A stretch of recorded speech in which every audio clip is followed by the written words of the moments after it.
Welcome to After Dark, Simply Stogies only to Cigar show. I am your host tonight, James. Joining me, as he is contractually obligated to do, or he would not be joining us. It's Tim. Welcome to the program, Tim. Hey, James. Thanks for having me back. And wouldn't you know it, it's actually February. It is indeed February. Look, guys, if you're watching this on the Facebook or on the YouTubes, as the kids say, and you're not part of this conversation, you want to jump on, join us live. We are going to have a special guest, I think, a little later tonight. I'm not 100% sure, but we'll see. Look, go to simplystogies.com, go to the LE Club at the top right, and click join, click register, click. I want to give you money, $10 a month, $100 a year, and you're helping us keep this this little thing we do sponsor and advertiser free. Like, we do have one advertiser on the website, but we never talk about our advertisers on the podcast. So because of you guys, because you guys are helping fund this thing, you must like the content we put out, or you just kind of want to see how long my hair and beard will get, which, spoiler, it got longer since last month. But join us, $10 a month, $100 a year. It is the minimum bar of entry, and you too can jump on live with us, talk about whatever you want. You can ask whatever guests we have questions. Unfortunately, I don't think Nick's going to be joining us tonight. He's in Costa Rica, doing some special things for LH Cigars. If you haven't had an LH cigar, go have one. Not a sponsor. Hashtag not a sponsor. He's a host. You like that tagline, Tim? I do. I like it a lot. Hashtag not a sponsor. He's a host. Yeah. So good stuff. We do have one of our LE Club members on, Lou Cross. Lou, thanks for joining us again on this first Friday of the month. Hey, I look forward to it always. Thanks for having me.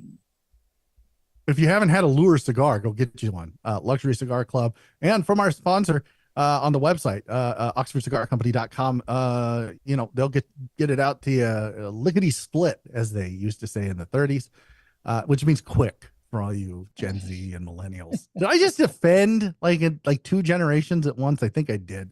I apologize. This is a safe space. You just by mentioning them, that anything that follows, you get offend somebody. Yeah. Let's go around the horn. That's a baseball term for those of you not in the know. I'm just going to be an ass tonight. I don't even know. And let's see what everybody's smoking. I'll start with me. It's my birthday weekend. I am another year older. You can't do it. You can't sing that. You can't. Nope. That is not anyway. Public domain. That is not public domain. And I don't have the money to afford to pay it. I am smoking a Castagley Pony, the Daughters of the Wind Robusto, which I believe is rolled at Tobacco de Costa Rica, which is where Nick is at right now.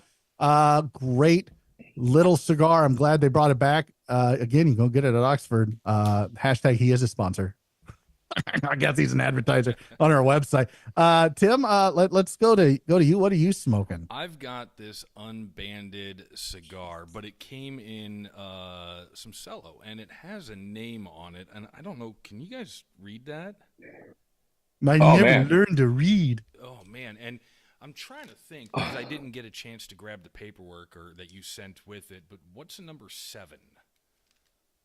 That's a Corojo. That's one of the early. That's pre-release lure right there. That's a big lure from before the bands were in. Oh, Jesus! That's last fall. That's got some age on it. Yeah, good job smoking that in a timely fashion. When was the last time you had a cigar, Tim? Let's start there. Okay, so sausage behind the scenes, right? How it's made. What was it? Just 2 days ago we recorded. Yeah, I don't want you to show me your sausage. No, that would not happen. No. I promise. No. But yeah, so. That was my second cigar of the month. The one before that, I believe, was New Year's Eve. And Jesus fuck. Yeah, as Lou said, I've been like sick all month. And why he says I look better, I don't know. But thanks, Lou. You do. No, and he does. You look well. You know why? Because he hasn't had to talk to me very often this month. Like, that's why. His stress level's super low. He hasn't had like I've just been taking care of business. That's all I've been doing. I've been taking TCB all fucking month without Tim. Like I did call him today. I was like, I need you for a second. I need you to look at this, give me your honest opinion. So watch our social media, some cool stuff coming down the pipe. Probably in the next 24 to 48 hours. Because I don't have to do it. I've actually outsourced it to our future AI overlords. and so I don't have to mess with it, which is great. Well, we've got a great show for you tonight. I don't know what we're going to talk about. I really don't. But we will have a special guest. Special guest is on. His camera's not on. But we're going to have Nimmer from Valakari on. I believe he's joined. I don't know if he's just going to listen or he's going to talk, but we'll ask him questions because it'll be fun.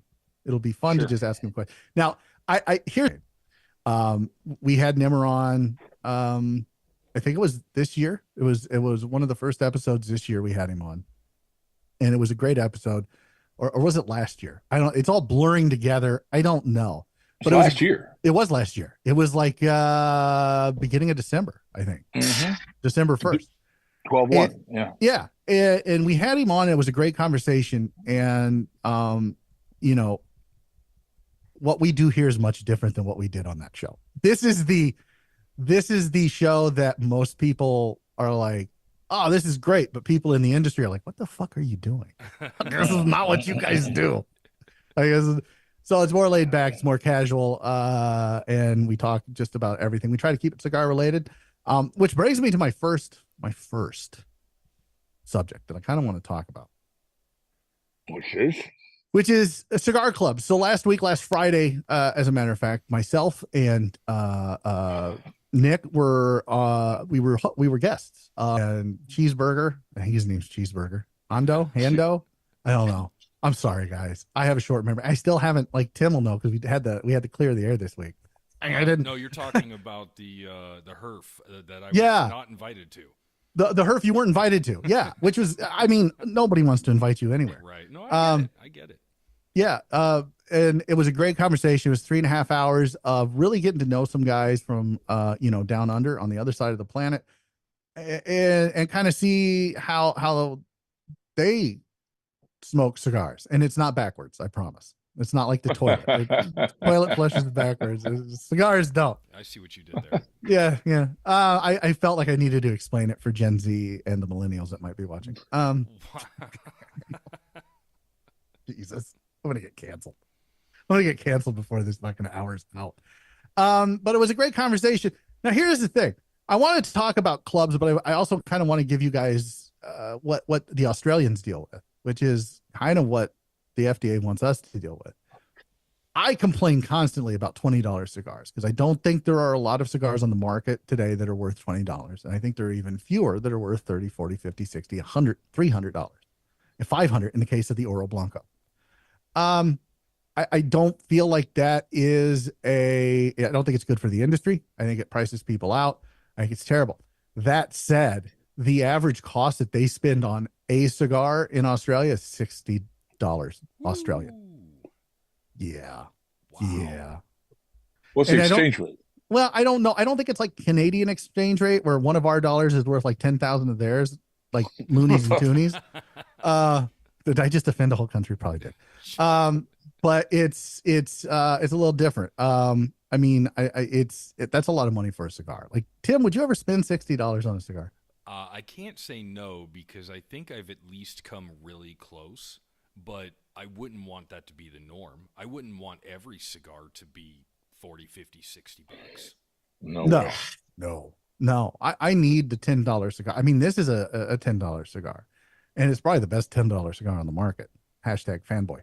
But I mean, it is. And I mean, I think if you ask Lou or Tim, they would agree that this Pony is a really great cigar at a fantastic price point, right? Oh yeah. Yeah. So spending $60 on a cigar is a lot, but that's just kind of what they deal with, plain packaging, all that kind of stuff. And they smoke non-Cubans. Now they can get their hands on Cubans. They're not illegal there. But it's like those, the big thing that I took away a lot from talking with the Keyless and company at the Culebra Cigars Club. But the big thing was they don't smoke Cubans for the same reason I get upset at Cubans, which is, 10, 15, 20% of the box, sometimes 50% of the box is plugged. Nick's not on, so I can say 50%, 75%. He's not here to get mad. Are plugged. And when you're spending $60 on a cigar and it's plugged, like, why are you smoking that? And you don't ever have that with non-Cubans. So that was one of my big takeaways, but they're great guys. And I kind of want to talk about clubs in general. Because you and I, Tim, have been around the block for a minute. You longer than I when it comes to cigars. Have you ever been a part of clubs? I would say I don't necessarily know if it was a club. I mean, maybe, but back in the day there was Nub Live, which was an online social club, I guess. But otherwise, no, I tend to stay away from them. Why? Let me ask. Let's dive into this, Tim. Like this will be therapy with James. Why do you stay away from them, Tim? Why do you want to? If it's an online club, I'm probably just going to be a creeper. I'm not going to be super involved. And if it's a club that's like local, I don't necessarily know if I can devote the time to go and sit once a week or every 2 weeks with a bunch of other people to enjoy a cigar. And then there's that whole aspect of I've got to walk in as the new guy and spend 2 months maybe as the new guy trying to get to know everybody and trying to figure out who I get along with and who I don't, and it's the same with the job. Until somebody else new comes in, you're the new guy figuring it out. And I hate that part of joining any type of club. Well, I mean, to be fair, you've been a part of what we do here for about, I don't know, 4.5 years. A very big part. Like Tim does a lot for us. And in that 4.5 years, he's still the fucking new guy. He doesn't get invited. He doesn't get invited to anything. He doesn't get invited to the cool clubs. He doesn't get to come hang out. He's Tim. He's Tim. He's the IT guy. He's every IT guy ever. Yeah, pretty much. I handle all the IT stuff behind the scenes, and then you got me running around with cameras and doing video editing, and just about everything. And then I shit on you for like every time we have a show. I'm trying to figure out why I'm here now. Me too. I don't know.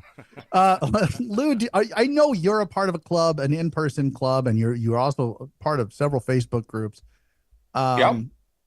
You enjoy the club experience. I do.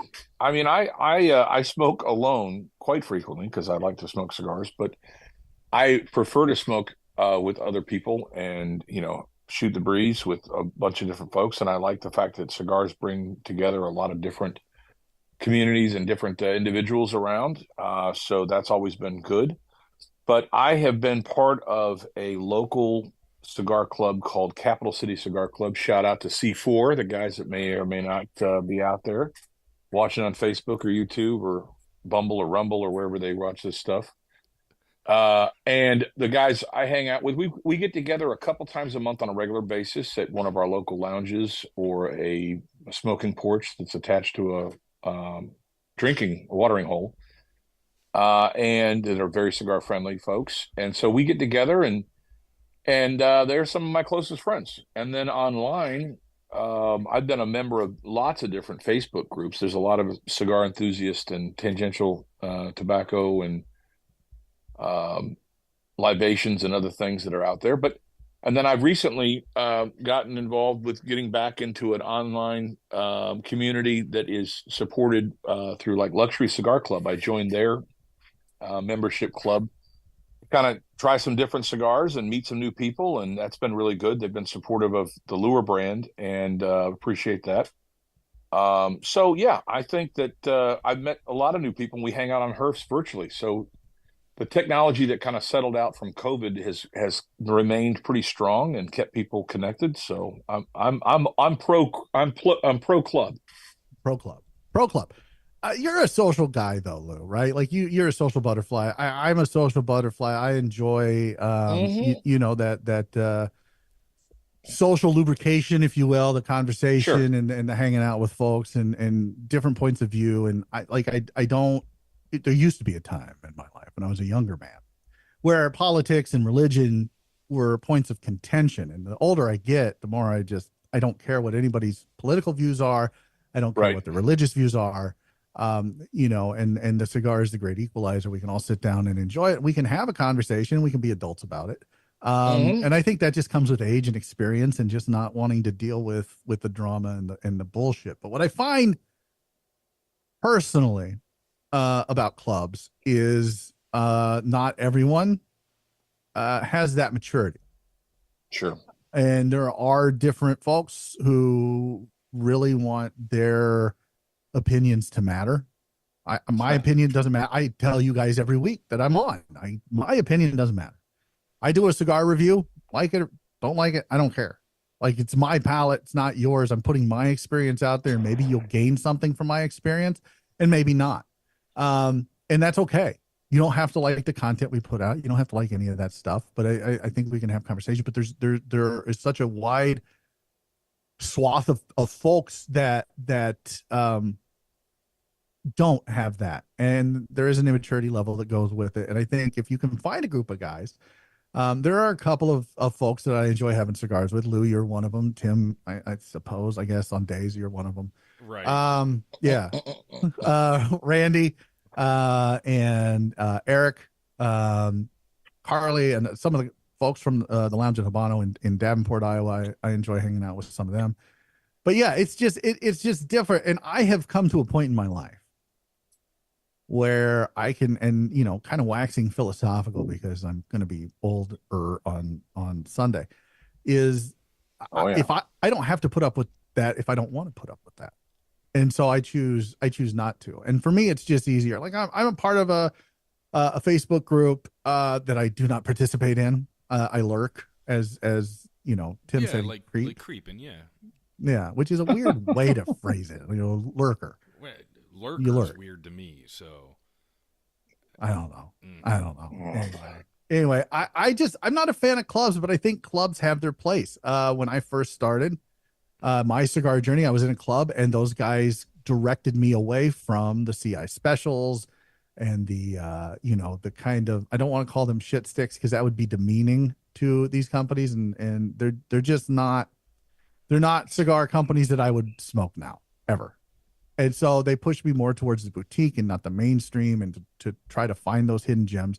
So I'm forever grateful for that. But the rest of the bullshit that goes along with it, I just was not a fan of. So I have chosen instead to start a podcast and just put it out for everybody to critique and give me shit about. Sure. I don't know. Tim, you're not social. You're not anti-social. No, I'm not. But at the same time, like, when I tend to typically sit down and smoke a cigar, I don't mind being by myself. I really don't. But if I'm going to be around other people, I prefer to be around people I know and people that I want to hang around with. I don't like to go to the lounge and by myself and sit in a corner and, I don't know, maybe I'll strike up a conversation with somebody and maybe it'll be good. I'd just rather be by myself. Yeah, I like being by myself too, Tim. I do. I enjoy that. But you and I smoked for the last 4 years, up until just a couple months ago when it started getting cold. You and I smoked almost every night via Herb, and we talked about the show, we talked about the website, we talked about all kinds of different things. And now I talk to Lou almost every night, not but a vast majority every evening. A good 2 or 3 hours is spent talking with Lou. And I enjoy that. And so, yeah, I think it has its place. You guys tell us in the comments on YouTube or Facebook, if you're watching, are you part of a club? What club are you a part of? Tell us whether or not you enjoy it. And look, if you want to join this conversation and tell me how wrong I am, get in line. But you can, for $10 a month, $100 a year, you can tell me how wrong I am and let everybody who's watching now or later know how wrong I am. Before we introduce our guest, because he's here now and his camera is on and he is smoking a cigar. Before we introduce him, I would be remiss if I did not mention that it's event season right around the corner. The PCA is coming up at the end of March, and after that, all bets are off. We're off to the races, and I want to invite you to go to my favorite event of the entire year. And that's My Old Kentucky Herf. It's the second Saturday of every May. This year it falls on the 11th of May. And it's just a great time. They have some of the best staff. They have one of the best lounges. It's not a large lounge by any stretch of the imagination, but it's one of the best lounges I've ever been to. It is welcoming. It is inviting. Everybody's friendly. But what else would you expect from the South? But this is the largest Midwest cigar event in the country, in the Midwest, I guess, not the country, but in the Midwest. and Dwight Atkins at Fat Ash Cigar Lounge in Ashland, Kentucky, and Steven and Tim, they put on a great event. Lots of vendors, not just cigar vendors, but there's drink vendors, bourbon vendors, folks who sell some great ashtrays made out of solid wood. They've everybody like there's too many to count. And last year, Luciano and Rick Rodriguez from West Tampa Tobacco, Luciano from Luciano Cigars put together. They blended a cigar just for Dwight and Mild Kentucky Herf, and they called it the Maker. And the box for it is right there ish, maybe. I don't know. I'm not really looking. There, it's right there. It is a great cigar. So there's always fun surprises. It's always a good time. VIP tickets and general admission tickets, I believe, are still available. You can go to Eventbrite and just search for Fat Ash Cigar Lounge or Mild Kentucky Herf, or give them a call. I don't have their number right in front of me. I wish I did, but you can give them a call, and they'll sell you a ticket, and you should come and hang out with us because it is a fantastic time. May 11th, 2024, Mild Kentucky Herf. Tell them Simply Stogies sent you, and I hope to see you there because it really is a good time. I don't think Tim's going to be able to go this year. I doubt, Lou, you're not going to be able to make it, are you? Maybe not. Yeah, maybe not this not. year. But I will. I'll be there. And really, I'm not the draw, but everybody else is. It's a great time. They give away more stuff in raffles at this event than at any other event I've ever been at, and it just keeps going. It just keeps going. So if you're interested, give Dwight a call at Fat Ash Cigar Lounge, Ashland, Kentucky, with the foothills of the Appalachian Mountains. And with that said, the shilling is done, I promise, at least for this hour. And I want to welcome our guest back to the show, Nimr Akbad from Valakari Cigars. Nimr, how are you, sir?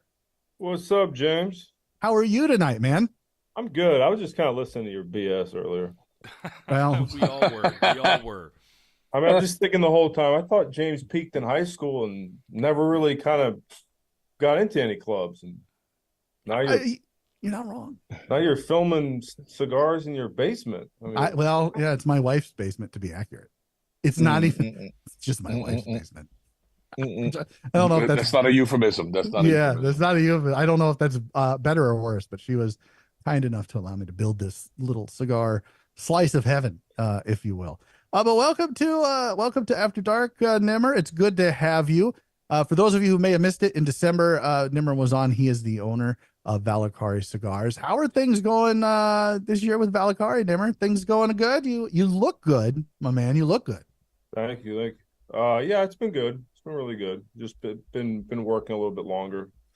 So Friday night and sitting here in the warehouse and listening to you. So that could be better, I guess. Yeah, I guess it could be better, right? Like it's a Friday night and you're listening. I'm listening to you. So I don't know. What are you smoking? It's a neoclassic Churchill. The new reblended. It's a little darker Habano. Nice Good stuff. If you guys have not tried Valakari Cigars, you're doing yourself a disservice. It's really good stuff. I was lucky enough not last year, but the year before, to meet Nimr in person down old Florida way.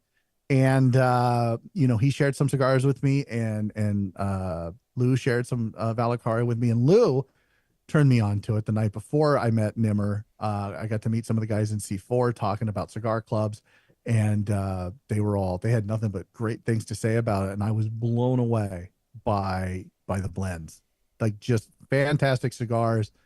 But yeah, so do you have new stuff coming out? Like you want to pimp anything that's coming up, Nimr? What do you got going on? Yeah, so we have a new blend coming next month. It's going to be the Lumineer, which we've had some pre-releases of, but very, very small. So we're going to start off with the Corona Gordo, excuse me. So I'll be the first size, and then every month after that, we'll put out a size just to kind of pace it out instead of just, because there's going to be 4 sizes, I believe. So I don't want to just kind of put them all out at the same time. We'll just kind of pace them, starting with the Corona Gordo, and then the Toro, and then the Robusto.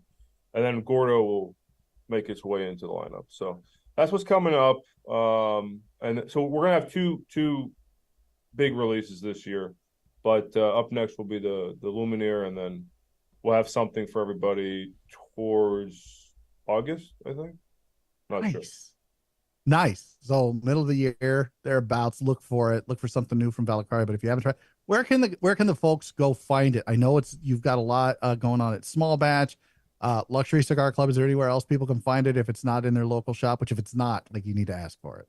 Yeah, if it's not, you can just go to the valkyrie.com and look for a retailer near you. If there's not one, you can just go into our online retailer section, and you can just kind of check out which one you want to support. There's a few of them.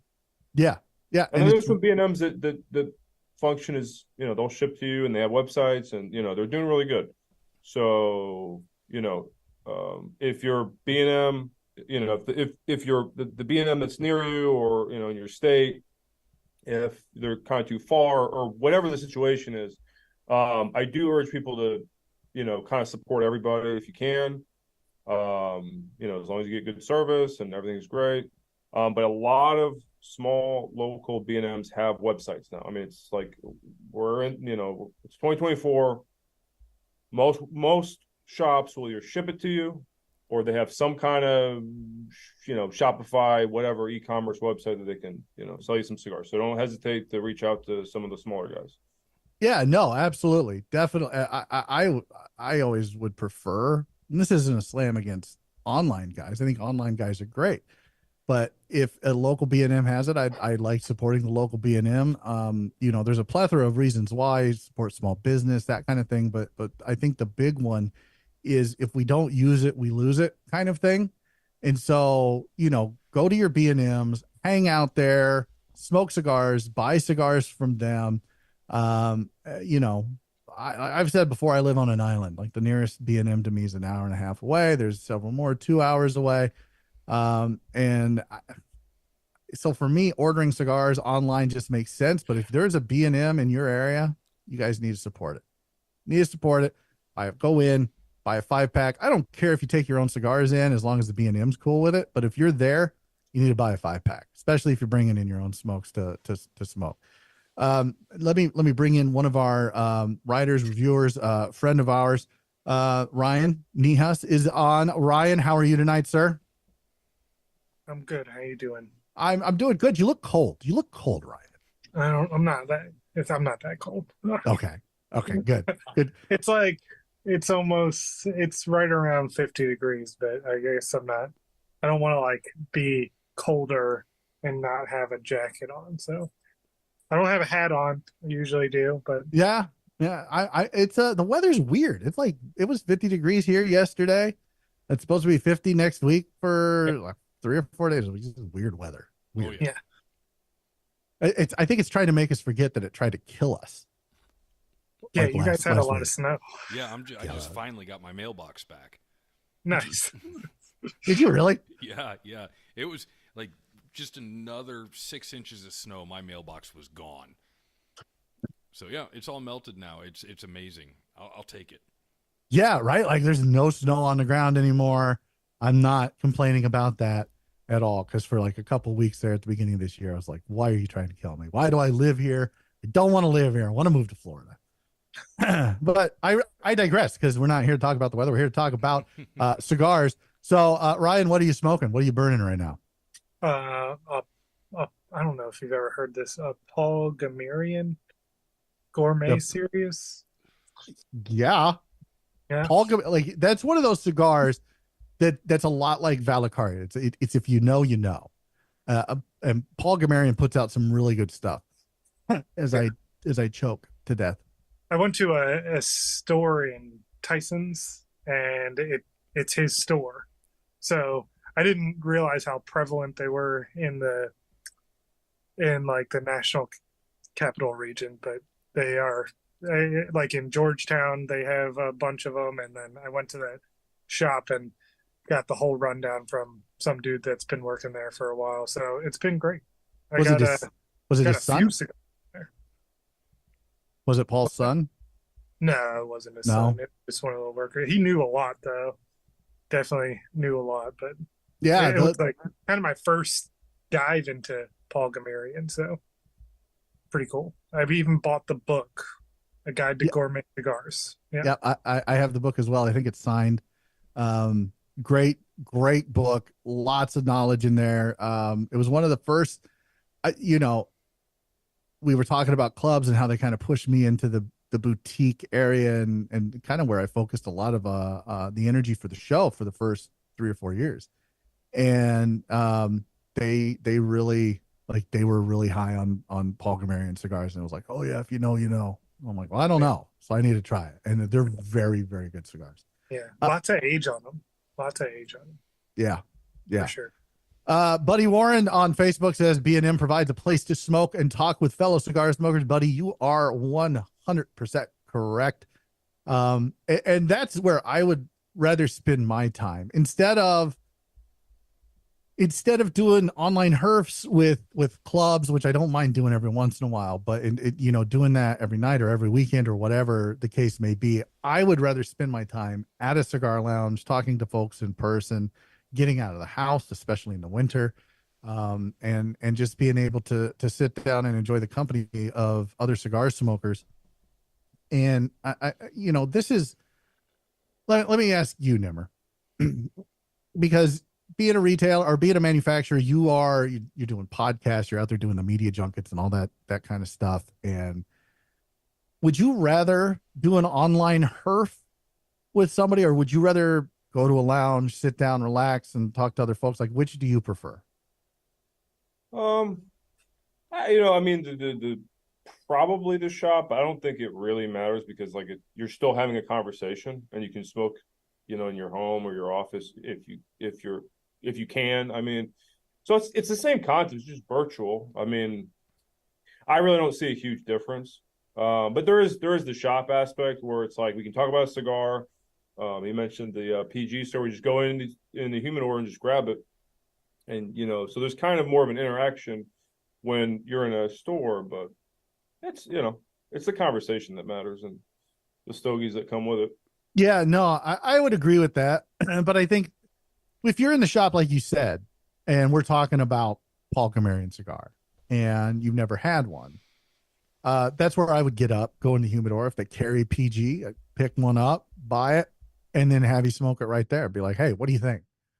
And I feel like some of that gets lost, obviously, virtually and online. But this whole online thing and these virtual herfs, kind of like what we're doing right now, blew up during the pandemic, and it kind of changed the landscape, I think, forever for cigar smokers. It allows people to interact with folks from across the world. We were sitting down with the guys from Australia last Friday, and it was a great conversation, and you get to know these guys a little bit and find out a little about their cigar culture.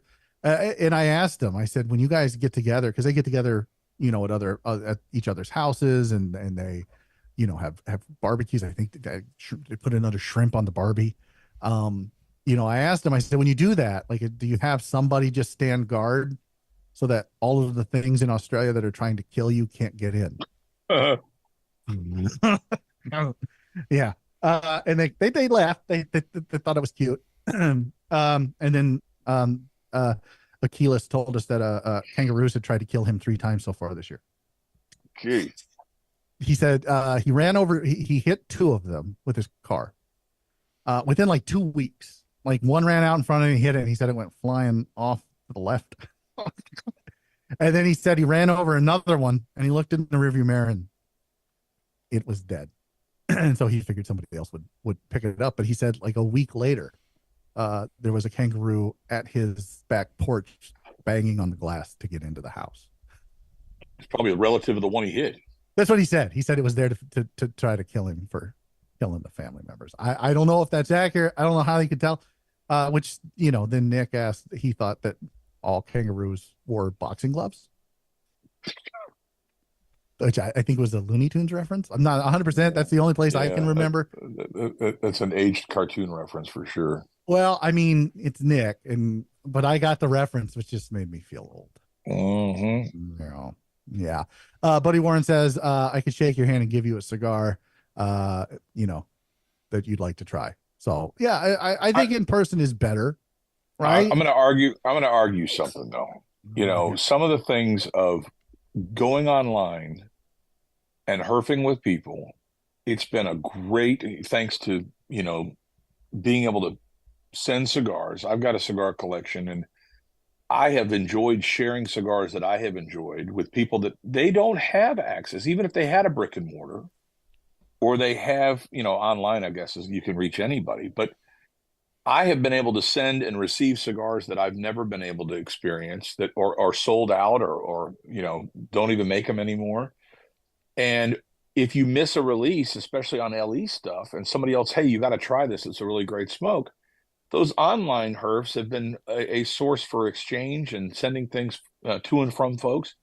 I've received some great gifts. One of the other Facebook groups, the Cigar Syndicate, they have a Secret Santa, and I know other groups do the same thing, where you draw names and you end up, you know, curating a collection of cigars for the person that sent it. And I send them stuff, and I've sent my brand, I've sent Valcari, I've sent other stuff that people have never had before, and it's a great way to network. You know, I love the in-person herfs, but I think the online is another opportunity to share cigars too.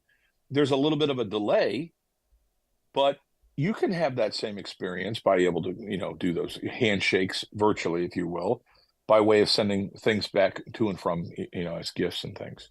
No, yeah, no, you're not wrong at all. The problem that you run into, Lou, is you run into guys like me who you're like, here, man, like I'm going to send you some stuff. Like you can just send me stuff whenever. And like a year later, I get around to, oh yeah, I owe fucking Lou like a bunch of cigars. Put those in a box and send them. And then like you'll eventually get them. I thought about it. There's no owe. You don't owe anything. That's not how it works. I thought about it today, Lou. I was like, I need to get those out. Like it's almost like it's going to be like you share the same birthday as I do. Dox you a little bit. And so, yeah, I was like, I could overnight these and he'll have them for his birthday. No. And now here it is. It's 8:38 p.m. where I'm at. And I got internet to that. So I got your birthday, but I will get you. I promise I'll get them out. I got a bunch set aside for you, but I mean, you're not wrong, but having that in person, like it was great. I want to give a little bit of a backstory, and then I have lots of questions for Nimmer that I didn't get to ask on the podcast. But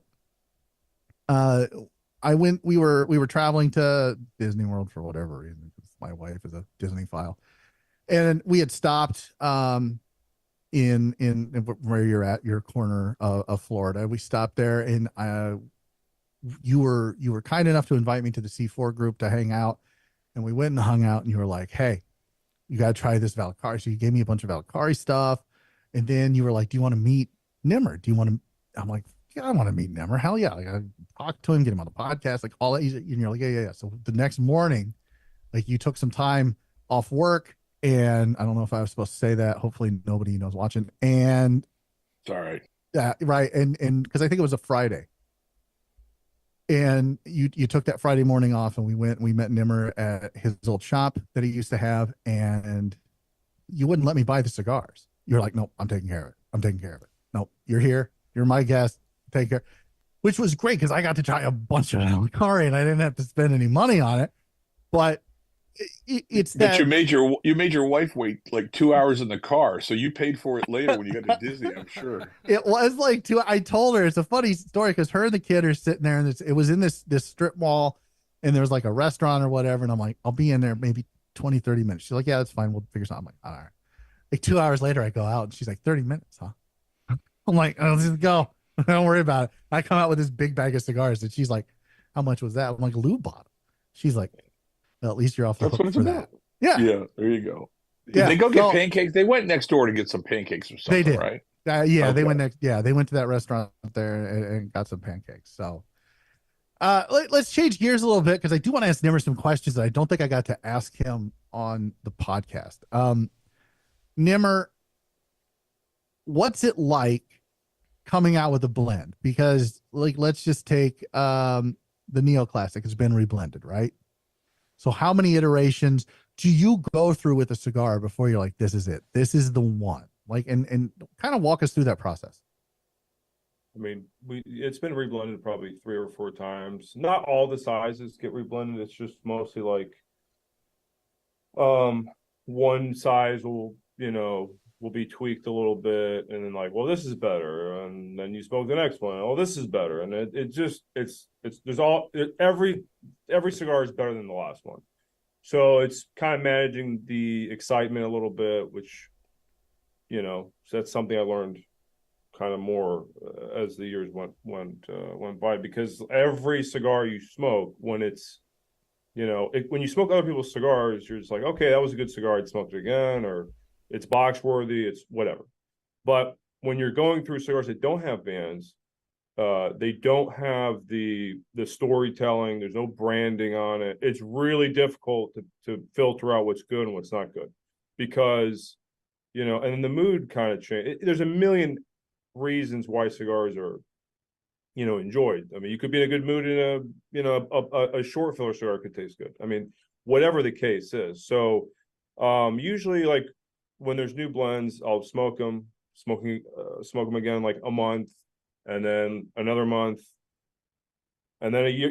It sometimes it takes a year. Like the two cigars that we're putting out, I've had some, I've had at least 1,000 of them just in samples before they're even, put out. So it takes some time.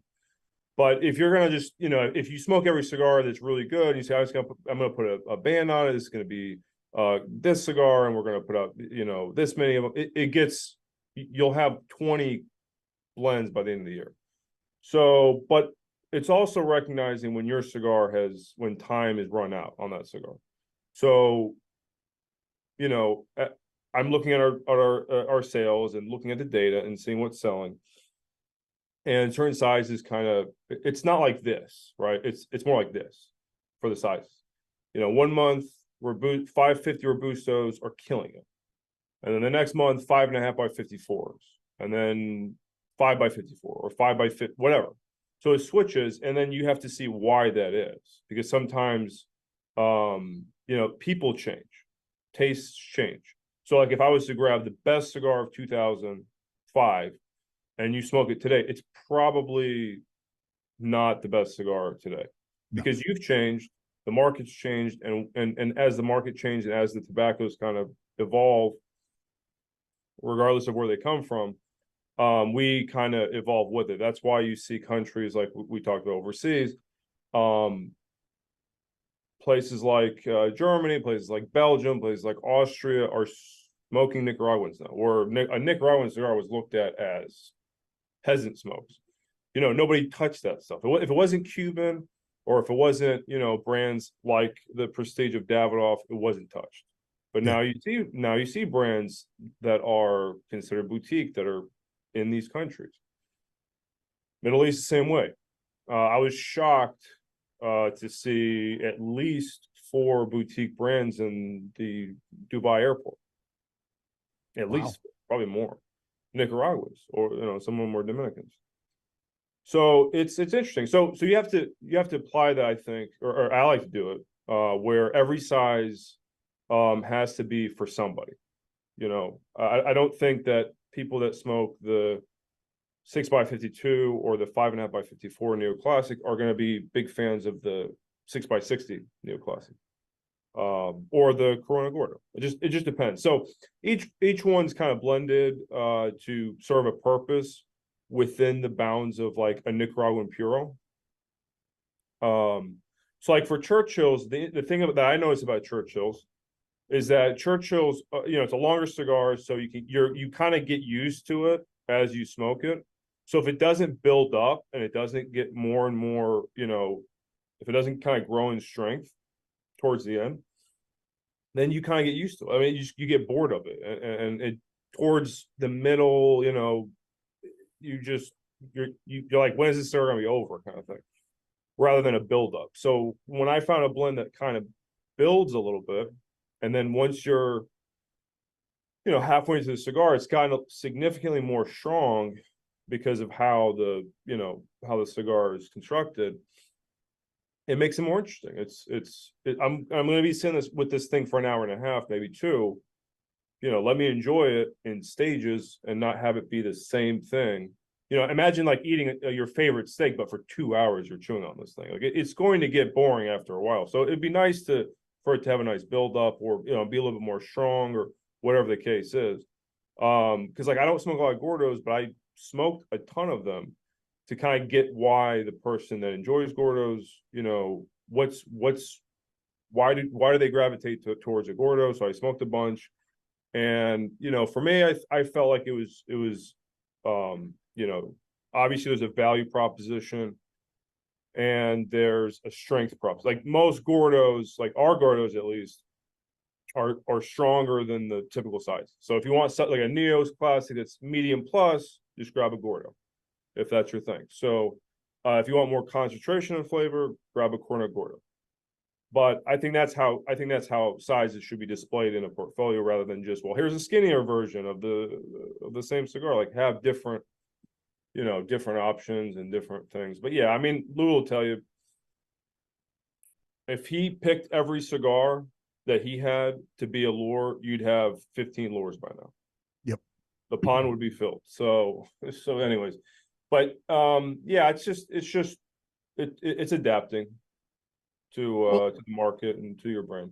Well, okay, so you're talking about adapting to the market and trying to react to what they want and put out the product that they want, that they'll buy. Obviously, you want to make money, but at the same time, you want to put out a great cigar. But you've had to have run into this the same way that the common smoker runs into it, where I will pick up a cigar and I'll be, whether it's herfing with Lou, herfing with Tim, doing a podcast, sitting at a B&M with my friends, and I'll be like, man, this was a great cigar. I really enjoyed the cigar. And I'll go pick it up later and I'll smoke it by myself.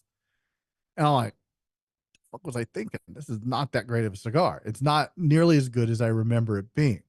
And a lot of it is, what we call experiential, right? It's the, what I had to eat, what I had to drink, the people I'm with, and it all kind of affects that experience that I have with that cigar. But as a manufacturer, you have to learn to block that out and really focus on the cigar. And we do that when we do reviews. It's, you're just smoking that cigar by yourself with a clean palate, and you're really focusing on the cigar, which is not what a lot of cigar smokers do, because it is a social thing. But as a manufacturer, how did you train yourself or kind of, discipline yourself to get to the point where you can sit with Lou and, maybe the guys from C4, and you're like, hey, look, this is this blend, smoke it, tell me what you think. And you're having that same experience they are. Have you ever gone back to the cigar afterwards and been like, oh no, what was I thinking? This is not what I want to put out. Yeah. I mean, but like you said, when the customer smokes it, they're doing something, they're hanging out with friends, whatever. So you can't just be in a dark room with a blindfold on and sipping Perrier between puffs. That's not an efficient way, because that's all, you'll get more of the notes and all the subtlety, but the vast majority of smokers, they're doing something. They're pairing it with stuff. They're on their porch. It's cold. It's warm. I mean, there's the elements.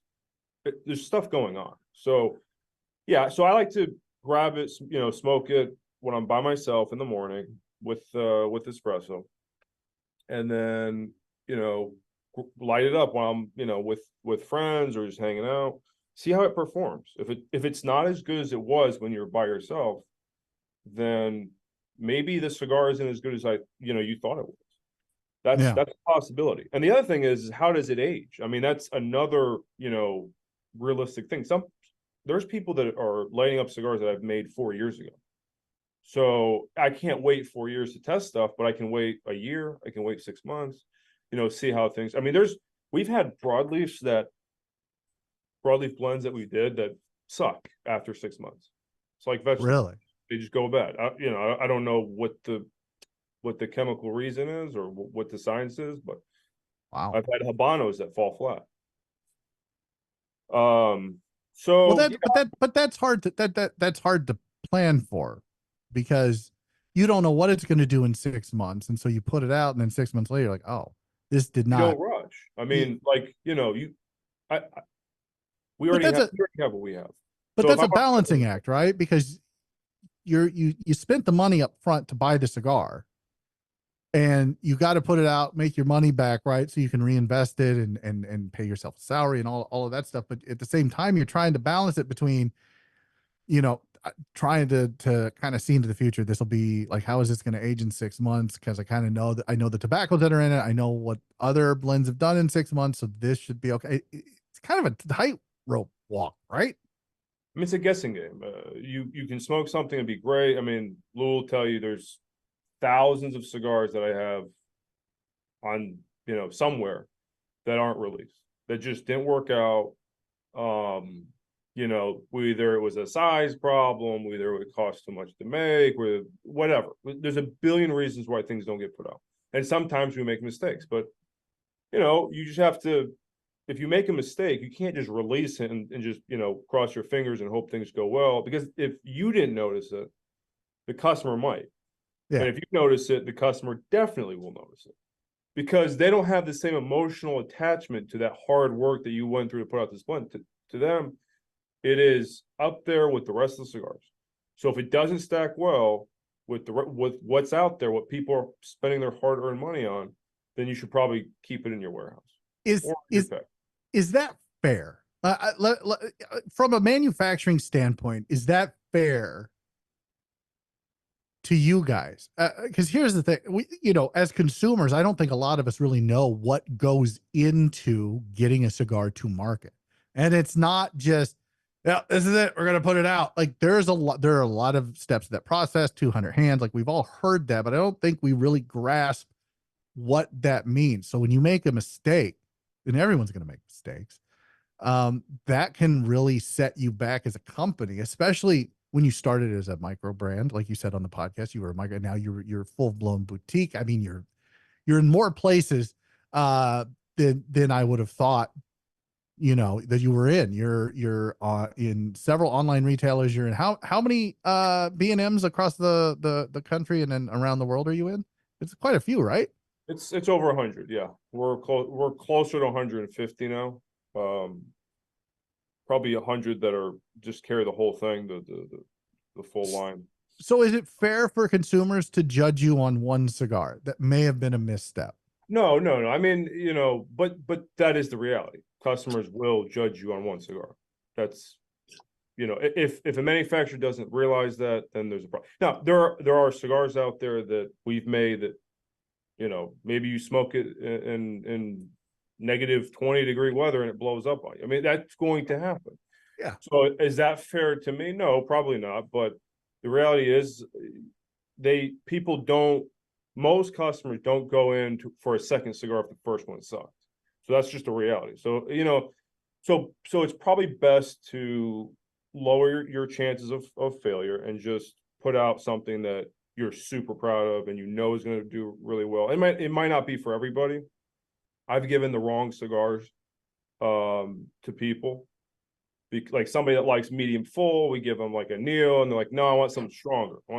Well, I'll try to give you the option, but I'm not gonna, I don't know, because like a medium to me, I'm learning that is a mild to somebody else. Like that's like I've had people smoke our strongest cigar and be like, well, it's a good medium. I'd smoke it again. I'm just like, I died the last time I tried to smoke it. And so medium. Well, and I mean, Lou had this problem because I remember, Lou, and I hope you don't mind me sharing this story, but when, you were doing the lure and you were just getting it going, you were trying to figure out, what blend you were looking at and everything. You handed what you thought was going to be the lure to all of your friends, right? And you're like, hey, tell me what you think. And they're all like, it's not what you normally smoke. And so they were kind of down on it at first. And you're like, yeah, no, it's not going to be like a fucking pepper bomb, guys, because I can't put that out as my first cigar. I got to have a wider audience. Like, so there's a process, but like people will smoke it and they'll have a different idea of what it is than you do because of their presuppositions or preconceptions. Absolutely. It was something just as a comment about cigars and not being able to forecast whether in 6 months it's going to smoke the same way. We do order cigars in quantity. Nimmer's ordering more than I am, but I'm getting to the point where as the brand is growing, it goes from a few thousand to 5,000 to 10,000, and then it goes on. And the thing is that if you're lucky enough and blessed, to be able to have your cigars sell to retailers and then get shared with consumers and they smoke them, Nimmer is good about holding back some of the cigars to be able to look as a reference. And, he's very meticulous about going back and smoking it 3 months later, 6 months later, smoke that cigar in a year.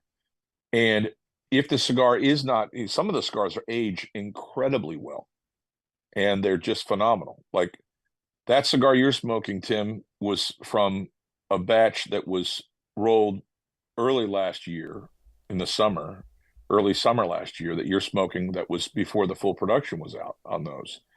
And that may smoke differently than the ones that are, that somebody else is getting that's a little fresher. And I don't know, did it age well? Did the one you're smoking, is it burning all right? Yeah, I haven't had any issues with it so far. Good. I'm digging it. So, and the thing, but it's not flat, that's the kind of thing you look for, because there's a lot of cigars, like when I was getting beyond the mail order stuff, when I was smoking as a new smoker years and years ago, I didn't have even the capacity to store cigars. I had a desktop humidor that had like 50 stick capacity. I had a Tupperware container that I was slowly, gaining things on, but I didn't even buy boxes because I didn't have the storage capacity. So aging cigars was not an option for me. And then over time you build a collection and you go back and you try different things and you see how things work. Well, when Liga Privada was first, very, very rare and very, very hard to find, there was, all the hype and all the great things. Those cigars were really, really good to smoke right out of the box. Right as soon as you crack the box, they were great. And a lot of us were like, "Ooh, these are so special," and we held on to them for a long period of time. And a lot of those cigars, they went flat, and they just did not smoke as well as they did. Not performance in terms of construction, objectively they were fine, but subjectively they just did not maintain their flavor and the whatever. They just didn't age that well. And so, some cigars do well, some cigars don't do well with regard to that. But as a manufacturer, you have to kind of hold back some of the stock so you can kind of pay attention as people are smoking, and it inspires a reblend. Maybe you say, "Gosh, this went flat. Maybe I need to put a little bit something that's going to age a little better, maybe a little stronger," so that by the time it gets to that 3 or 4 month mark, if somebody's buying a box or multiple bundles of your cigars, depending on how they're packaged, you can anticipate them enjoying that cigar for a longer period of time. So I think that reblending is not just try to keep up with the market, but it's also try to anticipate those changes and be able to pay attention to it. Yeah, look, you can't make everybody happy all the time. Like, right? Buddy Warren says everyone has a different palate, and you've got to have a return on your investment and whatnot. But when you're talking about reblending a blend that's been out for whatever reason it may be, maybe you're reacting to the market or you're doing whatever. When you're doing that, you're inevitably going to piss somebody off who loves that blend. Like that's their everyday fucking smoke. I bought 7 boxes of these. Thank God I did, because you reblended it and I don't like the new blend. I like the old blend. How do you react to that, Nimmer? Like when somebody says, "Oh, why'd you reblend it? I really like this." Like, what's your reaction? Like, thanks for the support. I'm really glad you like it, but we had to change for XYZ. And try to get them to come on board with it, or is it just like, look, I get it, you liked it, but we had to do it for these reasons, and you're just gonna have to kind of fucking deal with it. Well, we don't reblend things that are on like active in the market and that are moving. It's the stuff that, like Lou will tell you, for the Messenger, there is exactly 13 sizes. Now, what is available is 4. So the stuff that comes out kind of once every other year or whatever, that's what kind of gets reblended. Like the Churchill Neo Classic is seasonal.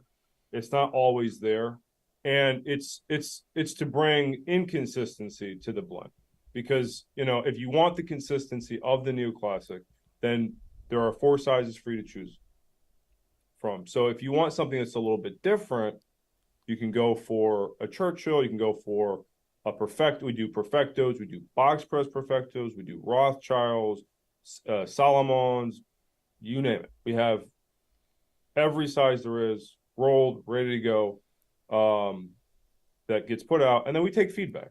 I want, like, when The Neo Classic Churchill was a great seller at one point when it first came out, and then as the seasons kind of went along, it started to not sell as much. Well, it was the same blend, nothing's changed.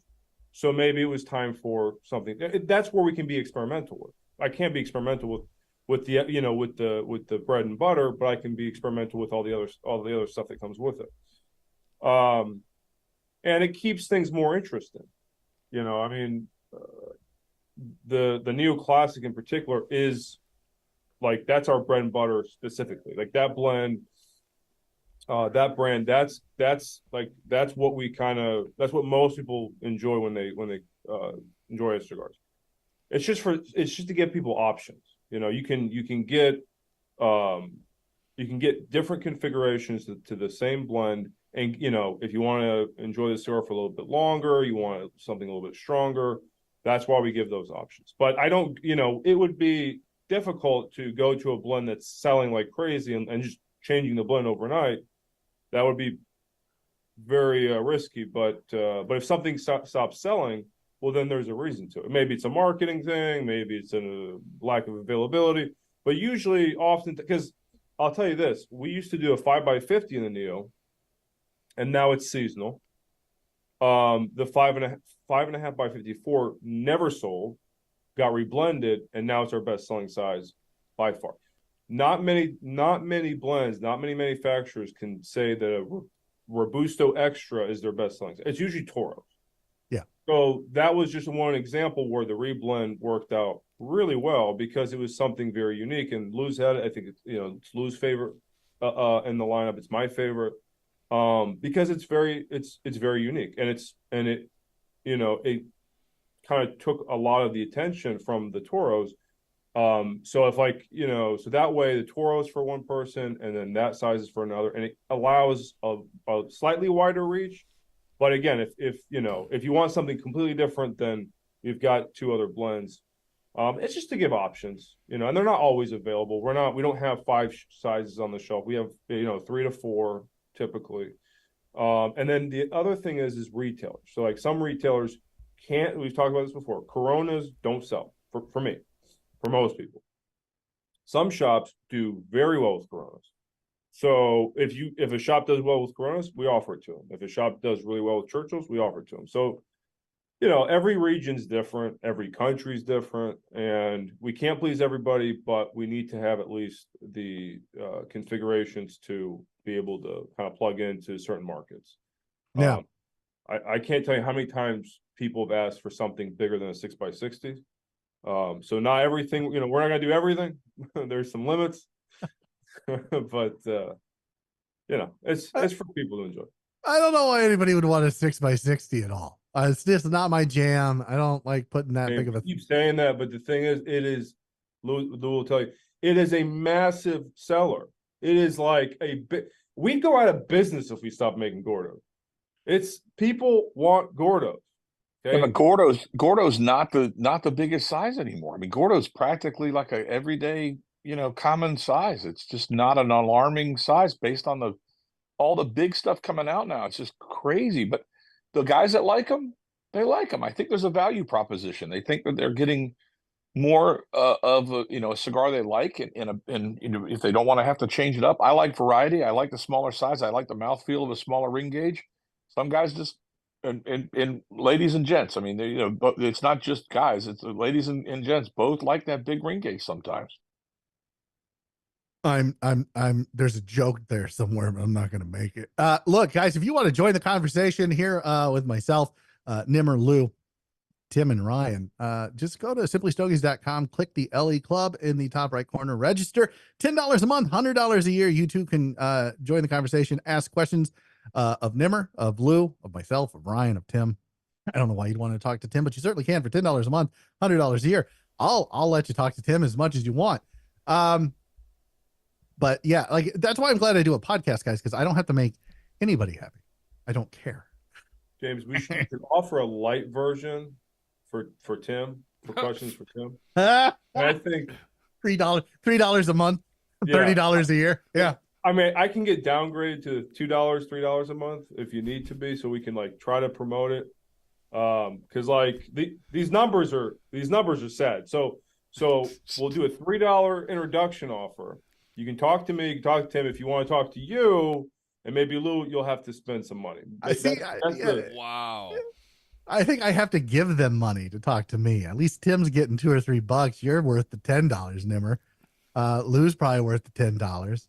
But no cigars in the champagne room. No cigars in the champagne room. Ryan, do you have any questions for Nimmer or Lou? I mean, you're awfully quiet over there. No, I just thought it was interesting. I was thumbing through that book, A Gourmet Guide to Cigars, and I came across a table that was kind of interesting. That maybe that's just a dated way of looking at it, but he said like he suggested what size cigar you should have depending on your height and weight. So really, and almost every time I should have a Gordo, but I never smoke Gordo. So I don't think I can smoke. There is Gordos are out there. No. I'm very curious. I'm very curious.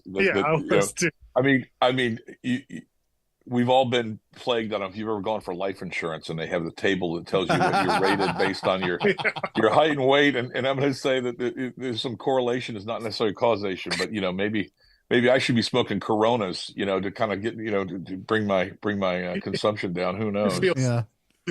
But Ryan, I think that's probably more for like what people can handle. So like,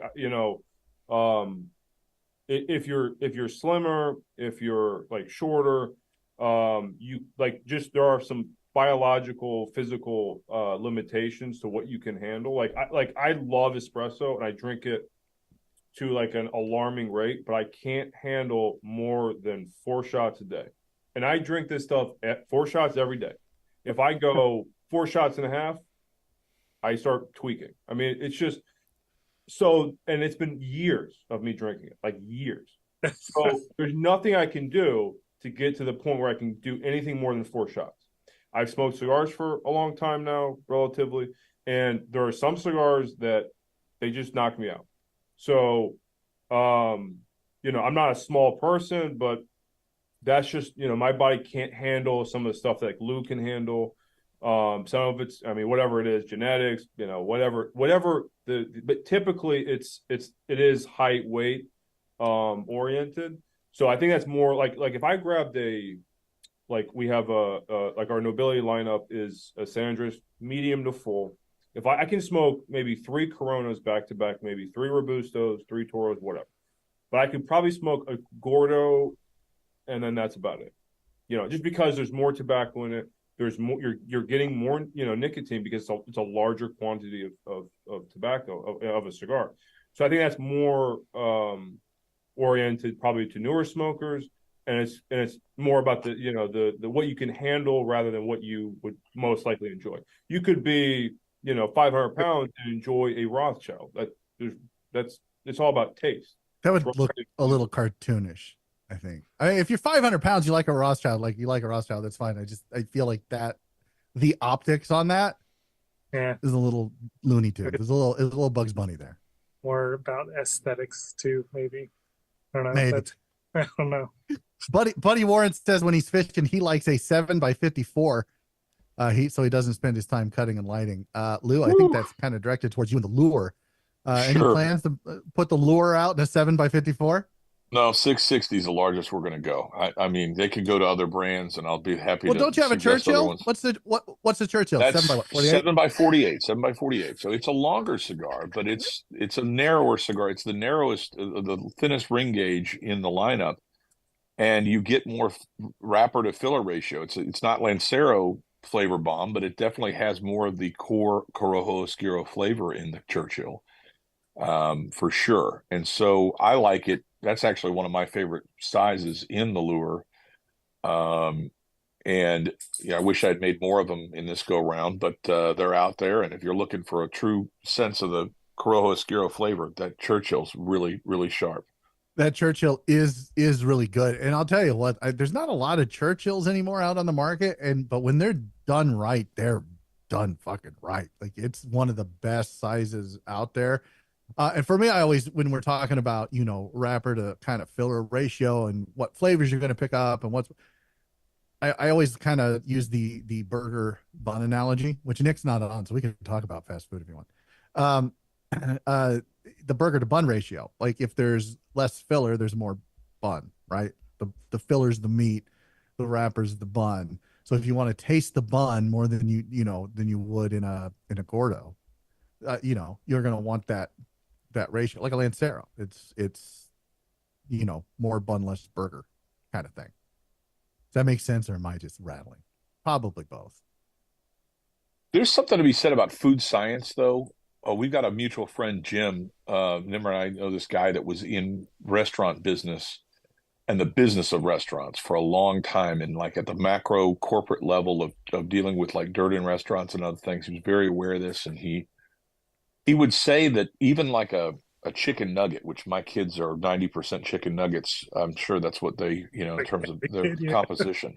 Yeah. The chicken nugget will change within a core lineup, and they change the coating and they change the ratios of spices, and they do it, on not a quarterly basis, but a semi-annual basis, where they will change it because they want you to go back and try their product, even if you're eating it repetitively. You would get totally bored. You would not think that the nugget is worth eating again, your kids included. I mean, they've got hardcore chemists that are food scientists that are designing the next flavor, and then they cycle back and they go back to, oh, this is what I remember, kind of thing. I mean, we talk about like a McDonald's hamburger is not a great hamburger in a sense of, the best quality fast food burger, but if I got a hamburger in Tallahassee, or I got a hamburger in Atlanta, or a hamburger in Peoria, Illinois, it's going to taste the same when I go to McDonald's. And you're buying consistency. And one of the things from a cigar standpoint that I really look for in a brand is consistency across that. And when you have inconsistency, it's an experiment to me, and it's not something where I want to go back and buy more of. But if I can know that the cigar is going to be consistent, Padron, even, Fuente may not be your favorite, but a lot of their core stuff that they do is consistent. If you drink alcohol and you like the one-off, special single barrel bourbons, well, that's great for that experience, and it's wonderful. It could be good or bad, you don't know. But Jim Beam, they work very hard to blend that Jim Beam bourbon so that whenever you pop the cap of one of those bottles, it tastes exactly what they want it to be, and they blend to that flavor. So having a consistency in there is not necessarily a bad thing. I think it actually is a benefit depending on what you're presenting. So yeah. I like experimental. I like the one-off type things. I bought Lost and Found. I bought other kind of annual LE releases. Lost Calaveras from Crown Heads. I love the fact that it's different every year, a little bit subtle difference. Some years it's great, some years it's not so great. But if you go back to their core lines, you hope that when you smoke a Four Kicks, if you decide to smoke their core stuff, it's the same and consistent that they're putting out year after year. And it's hard to do with an agricultural product that has so much variability that goes into it, whether it be a wine or a liquor or a coffee or a cigar. And so, it all depends on what you as the consumer want to look for. And there are like this pony. This is different than the last time that we had the ones that were during COVID that you shared. I had one that was part of the original because I didn't even know this cigar existed. And I was so excited to see them come back out because the first run was so good. And this is a different expression. Same size, doesn't have a little pigtail top to it. I like these better. Yeah, I do too. There's a little more oomph to it. Buddy Warren says that he bought a pack of the Churchills, the Lure Churchills from Jerry's shop. I know Lou. Thank you, buddy. Yep. Absolutely. Thanks for the support. I hope you enjoy them. Yeah, that's a really good size in the Lure lineup. That's one of my favorites. It's just right. Yeah, Dan Thompson's watching. Dan, thanks for watching. Thanks for jumping on, saying hello. Let's because you brought up food science. It's your fault. I'm going to ask you guys a question. So if you watched the latest episode of Simply Stogies Podcast with Scott Pierce from the PCA, we had a little disagreement, argument, if you will, about In-N-Out Burger. I say it's overrated. I say their fries are absolute dog shit. But overall, I think their burgers are just very overrated compared to like a Five Guys or even a Shake Shack. So let's just go around the horn here. Whataburger. I enjoy a good Whataburger. It's certainly better than In-N-Out. Let's bring Tim in, since Tim doesn't get invited to Herf's or to do any of the fun stuff that I get to do. Tim, In-N-Out burger, yay or nay? Overrated? You like it? Nay, overrated. Yeah. Yeah, thank you. Yeah. This is why you and I are friends. This is it. James all the way on this one. And it hurts me. It pains me to say this, but it's true. Yeah, this is why you and I are friends, because you think it's overrated. Ryan, what about you? Overrated or not? It's overrated. Yeah, yeah. This is why you and I are friends too. Yeah, terrible fucking burgers. This is Nimmer? one of the questions before you can become a writer for Simply Stogies. Yeah. Nimmer, have you ever had an In-N-Out burger? No, I'm not a big. I'm gonna piss everybody off, but I grew up on the Mediterranean diet. We don't eat burgers. Not a fan. I get why people like it. I get the whole low grade beef with American cheese that's processed to shit. I get that. You like it, but I think burgers in general, not my thing. But whatever. What would you substitute for a burger? Like what would you have said? Mediterranean diet? What are you talking? Like fish and lentils and James, there's a million things that are better than a burger. I mean, so I would legitimately rather eat, and it's called a million things. Italy has a version of it. Greece has a version of it. Turkey has a version of it. It's called I'm going to pronounce it in a more American way. It's called the shakshuka, which is basically tomatoes, onions, and 2 eggs on it. I would rather eat that than a burger, because burgers are really greasy. They like Whataburger. I eat a third of a sandwich and I'm done for the whole day. I'm done. And if I eat fries with it, I'm not eating for the whole week. It's really tough to eat for me. And I have no problem against hot dogs or whatever. I can get behind it, but burgers are so heavy. My favorite meat is probably fish or lamb. But there's a lot of better, cheaper foods. If we're gonna go through what you could make in half the amount of time of a burger, I could pick a million things. Pick anything you want. Street food, if you got nothing but charcoal on the ground, there's a million better things you can eat than a burger. And I think, like cigars, you should have, you should enjoy good cigars, not that In-N-Out shit. Or whatever, they're all the same. Oh, all right. Look, that's a fair statement. It's shit with different brands on it. Yes, it's not my thing. So yeah, anyway, no, I know you guys like it, and I know I'm probably going to get deported tomorrow for saying that. I don't think so. I don't think that's how it works. If that was the case, we would have deported Tim a long time ago. Lou, In-N-Out burger, overrated or not? Overrated. Yeah. See, there you go. I got that animal style this and that. I did exactly what I was supposed to do. It was a mess. It was a freaking mess. And I'm like, look, I was like, well, I did it. I checked that box. I'm gonna go get Whataburger. Forget this. Lou, who has the best fries out of all the McDonald's? Yeah, or Arby's. I don't mind Arby's curly fries. Curly fries have good fries. Yeah. I don't know if because they got flavor, but I don't know if I'd eat anything else from Arby's, but they're fucking curly fries. I'm a steak fry guy. I love steak fries because they have the kind of the crunchy outside and the soft, fluffy inside. I'm not much of a McDonald's fries are fine. They're good because they're consistent. They're the same thing they've always been. But I'm a steak fry guy, which is, I guess that's more of a Gordo of fries than that. So whoever's got the steak fry, I'm gonna say that's a +1 in my book. The Gordo of fries is the steak fries. There's your takeaway for the night. Steak fries and the Gordo of fries. Jesus Christ. Buddy, if you're still watching, let us know in the comments what you think of Whataburger or In-N-Out. I think Whataburger is 100 times better than In-N-Out, but I'm just a fat American. If I wasn't, I'd probably eat fucking lamb and fish like Nimmer. I would choose Freddy's over both of those any day. Oh yeah, I like Culver's. Freddy's is good. Freddy's. Wait, did you just say Culver's? Did you say Culver's, Ryan? Hey, how do you boot somebody? Like their Butterburger? Yes. You just want that. Not only Not only do you want the grease, flavored cigar of burger. yeah. They use fucking butter to flavor their fucking burger. Yeah, and that's like a Midwestern thing, which is like that's what when I lived in Ohio. That's a big thing. Culver's is not it. I'm sorry. They got great not milkshakes. What do they call them? Concrete mixers or what do they call them? No, it's something else. But they do have good like dessert stuff. It's all custard. They got custard. Custard. That's it. Yep. Custard. That's it. Yeah.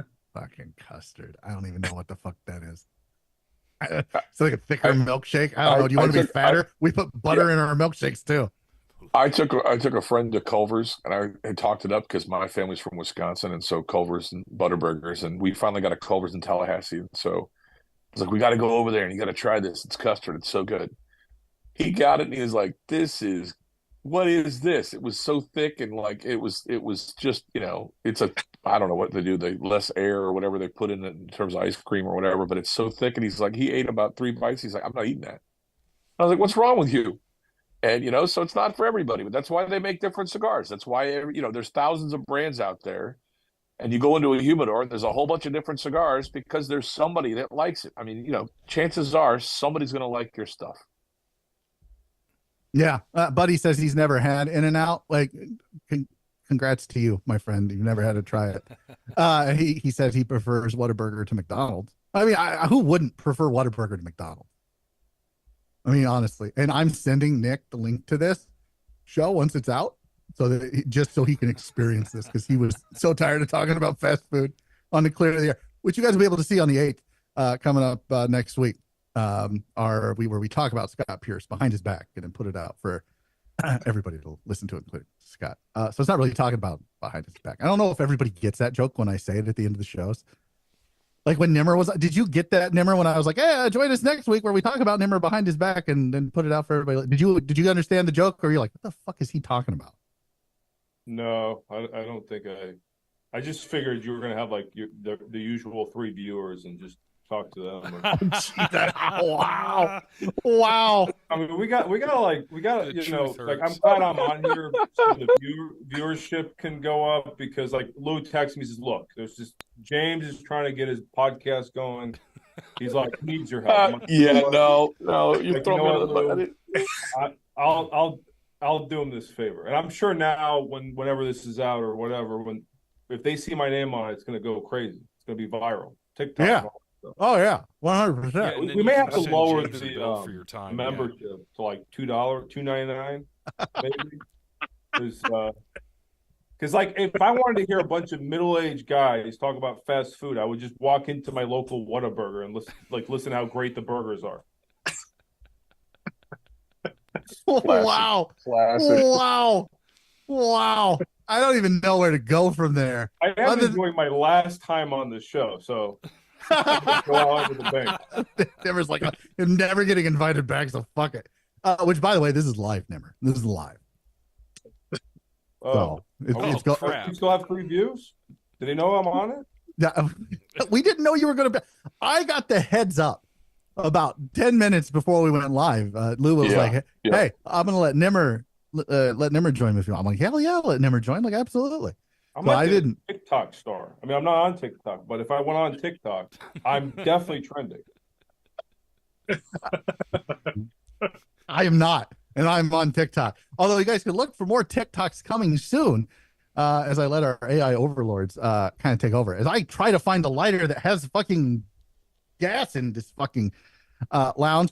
Tim, do you have any questions for Nimmer? Why don't you ask some questions while I, try to find some lighter fluid. Is this the first time that you've met me? I'm the guy that's got a million questions in the back pocket. I'm just enjoying the fact that somebody is giving you shit, even if they're giving you shit at my expense. I'm enjoying the hell out of it.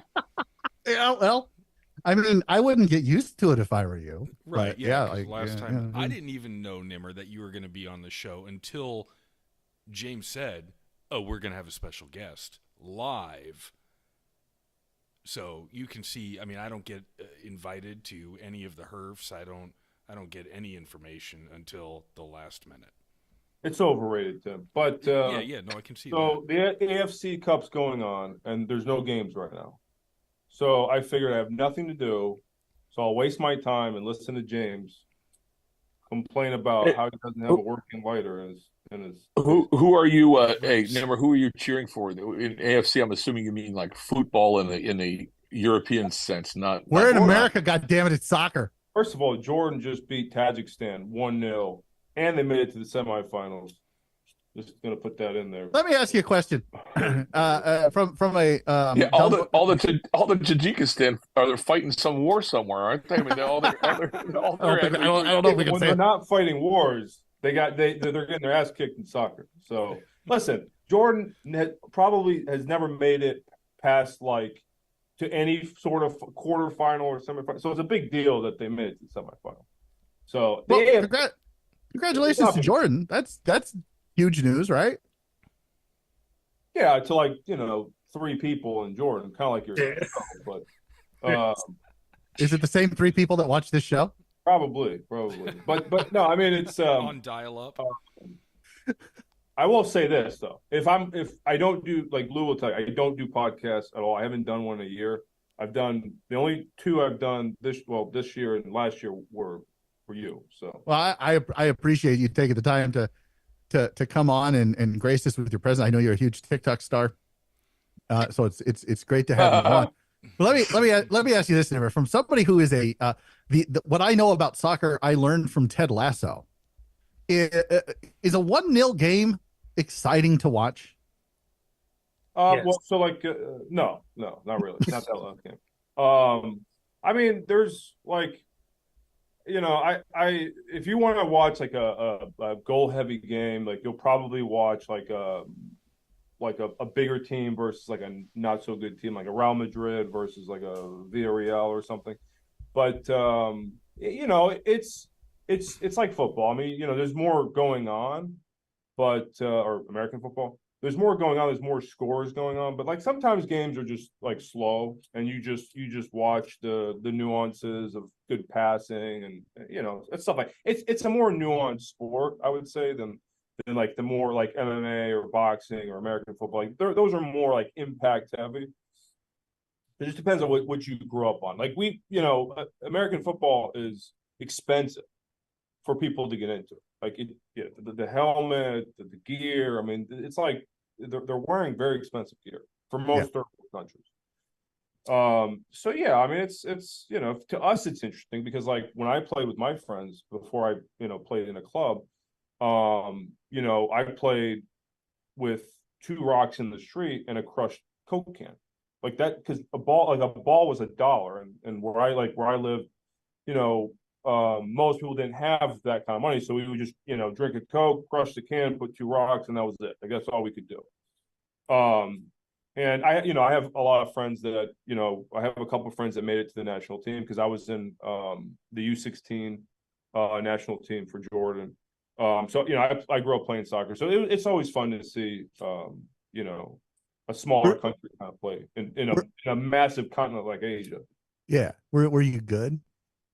Yeah, I was. I mean, legitimately, I was. But my thing is like when I was, like I played for like the 3rd best team in the country, so it wasn't like I wasn't the best of the best. But when I found out that like the best, like some of the best players were paid like $300 a month, and they worked at falafel shops, I'm like, this ain't for me. I'm going to go to the U.S. I'm going back to America. It's not like Michael Jordan. Like you're not getting, yeah. No, okay. No. I mean, in fact, Michael Jordan is more popular than the entire country. So I don't think when you look up Jordan, you get like sneakers, not the country. So it's like I don't want to like make a living in a soccer club that has never made it through like an Asian Cup. So yeah, but like the Jordanian national team plays in the World Cup though, right? They never qualified. I mean, it's just one day they will, but it's tough. It's tough. Do you get more money if you make it to the World Cup than if you didn't? Oh yeah. Because you got to bring in dollars. You have to bring in dollars to make dollars, and if nobody's watching, then it's a team that needs to be developed. It just needs a little more attention. You want to shake the dust off your cleats and go back over there and show them how it's done. Yeah. No, I'm too fat now. I can barely run. It's all that lamb. It's all that lamb in those. I'm on fish James' show. I mean, you can see how life has treated me ever since I left the middle of the desert. Yeah, no, it's rough. It's rough. Let me ask you guys something. Everybody's got their cigar background, but we talk about watching the game and smoking cigars. They're kind of oftentimes we get together as a group to watch MMA or football or soccer. We've got a mutual friend, Ed, that he'll watch rugby, which is kind of football, soccer, kind of whatever hybrid. Sure. Yeah. But there are other sports that that gain attention for smoking cigars because it's 90 minutes to an hour and a half, 2 minutes, 2 hours, whatever, to watch a game or whatever. Plus, I was talking to a guy that likes cricket, and I never hear about cricket and cigars. I mean, have you ever heard somebody watch? But some of those cricket matches, they can go on for like hours and like days. I mean, they're crazy. I don't understand the game, period. But has anybody ever heard of somebody watching cricket and doing cigars? I've heard of curling. They'll watch curling and smoke a cigar. But I mean, I'm closer to the Canadian border than anybody else here, except maybe Tim. Yeah, but we're popular about equal. India. Yeah. India, Pakistan's a huge game, for example. But that's if you're not from that neck of that area, I don't think it's very popular. I've never understood the rules. Like I've tried. Like my kid loves Bluey, right? And so there's a new season of Bluey that's out on Disney Plus. That's been out in Australia for a year or whatever. But it's a episode where this kid is really, really good at cricket. And I don't understand the rules. I don't get it. I've tried before because I'm like, well, a lot of the world likes cricket. Maybe I should get into that because I think the NFL's scripted. It's probably not, but it should be. It would be more entertaining if it was. I used to watch basketball, but I think that they're all just overpaid crybabies. I used to be in the NBA, into the NBA when Jordan was playing, and then kind of lost interest. Kobe was great. Shaq was great. LeBron James, not so much. So I never understood like the LeBron Jordan argument, like who's better. It's Jordan, obviously. It's not even a contest. I don't understand why anyone's talking about it. Baseball has lost its luster, and they're trying to do a lot of things to bring that back. And I just feel like Americans have a short attention span and a shit palate. Both of those things, not mutually exclusive. So baseball, football, basketball, all kind of. But so I was like, well, let me try to get. I can't understand the rules. Is there anybody out there that can explain to me the rules of cricket in less than 5 minutes and explain it to me like I'm a 5-year-old? I don't think it's possible because it's like it's a simple yet complicated sport. I couldn't explain soccer to you in 5 minutes. Ted Lasso did a great job. But the rules are usually simple in sports. Is you got to score more points to win. But other than that, yeah. But how do you score points? I don't really understand cricket that much. I mean, like scoring in like MMA is more easy to figure out than something. But yeah, and I like boxing more than I like MMA. The sweet science. What? I enjoy boxing, but MMA it's just two dudes beating the shit out of each other, or two chicks beating the shit out of each other. And boxing is what now? It's the sweet science. MMA is a sweet science. MMA is like multiple sciences. It's multiple facets. It's multiple. It's multiple disciplines, right? Yeah. Like you can have jujitsu go against Krav Maga or whatever, and like I suppose it's interesting on that level to watch. But I would rather watch two guys strategically hit each other than just try to ground and pound. Well, that's because you don't understand the sport, probably. But no, I mean, MMA is boxing, it's kickboxing. There's no Krav Maga in MMA. I don't know what they can fucking do and what they can. I don't watch it. Yeah, I mean, it's like boxing.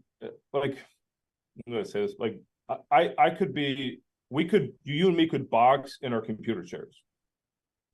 It doesn't require any I can't kick you, right? I can't kick you to the ground, but we can punch each other. So, that to me, it's a limited fighting skill. It's like if footballers, could could just throw with one hand or whatever, use one leg. It's limited, but that MMA is much more entertaining, much more nuanced. See, maybe I just haven't been watching MMA with the right guy. Tim, you're a big MMA guy, right? You like watch the UFC stuff every time it comes out. Yeah, I mean, I try to, but all I do is look at who's fighting and who I think is going to win.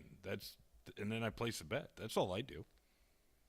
Then I place a bet. Okay, so you do it from a gambler's perspective. Yeah, exactly. I don't really okay. care about anything else. Yeah. All right. Yeah, by the way, if you want to do, I don't gamble on sports, but I like I have like this app that I picked up. I have a 92% success rate on MMA picks. So maybe I'll send you some. Yeah, send them. You'll probably lose all your money, but I'm there for that. Like, I want Tim to lose all of his money. I'll just give him who I think's gonna lose. That's all. Any sports to me, it's just a bet. That's all I care about is the bet. Really? Yeah, I give a shit less about the. What's the dumbest thing you've ever bet on? Oh, I don't even know. Probably the Cowboys to win the Super Bowl. Yeah. That was a dumb bet. That will probably never happen again. Probably not. But Probably one year, if I can just get a hold of the scripts, I'll know and I'll make millions. Right. Speaking of scripts, is anybody going to watch the big game next Sunday? Not this Sunday, but the Sunday after on the 11th. Anybody? Because I'm not. I don't care. Oh yeah, I'm watching it.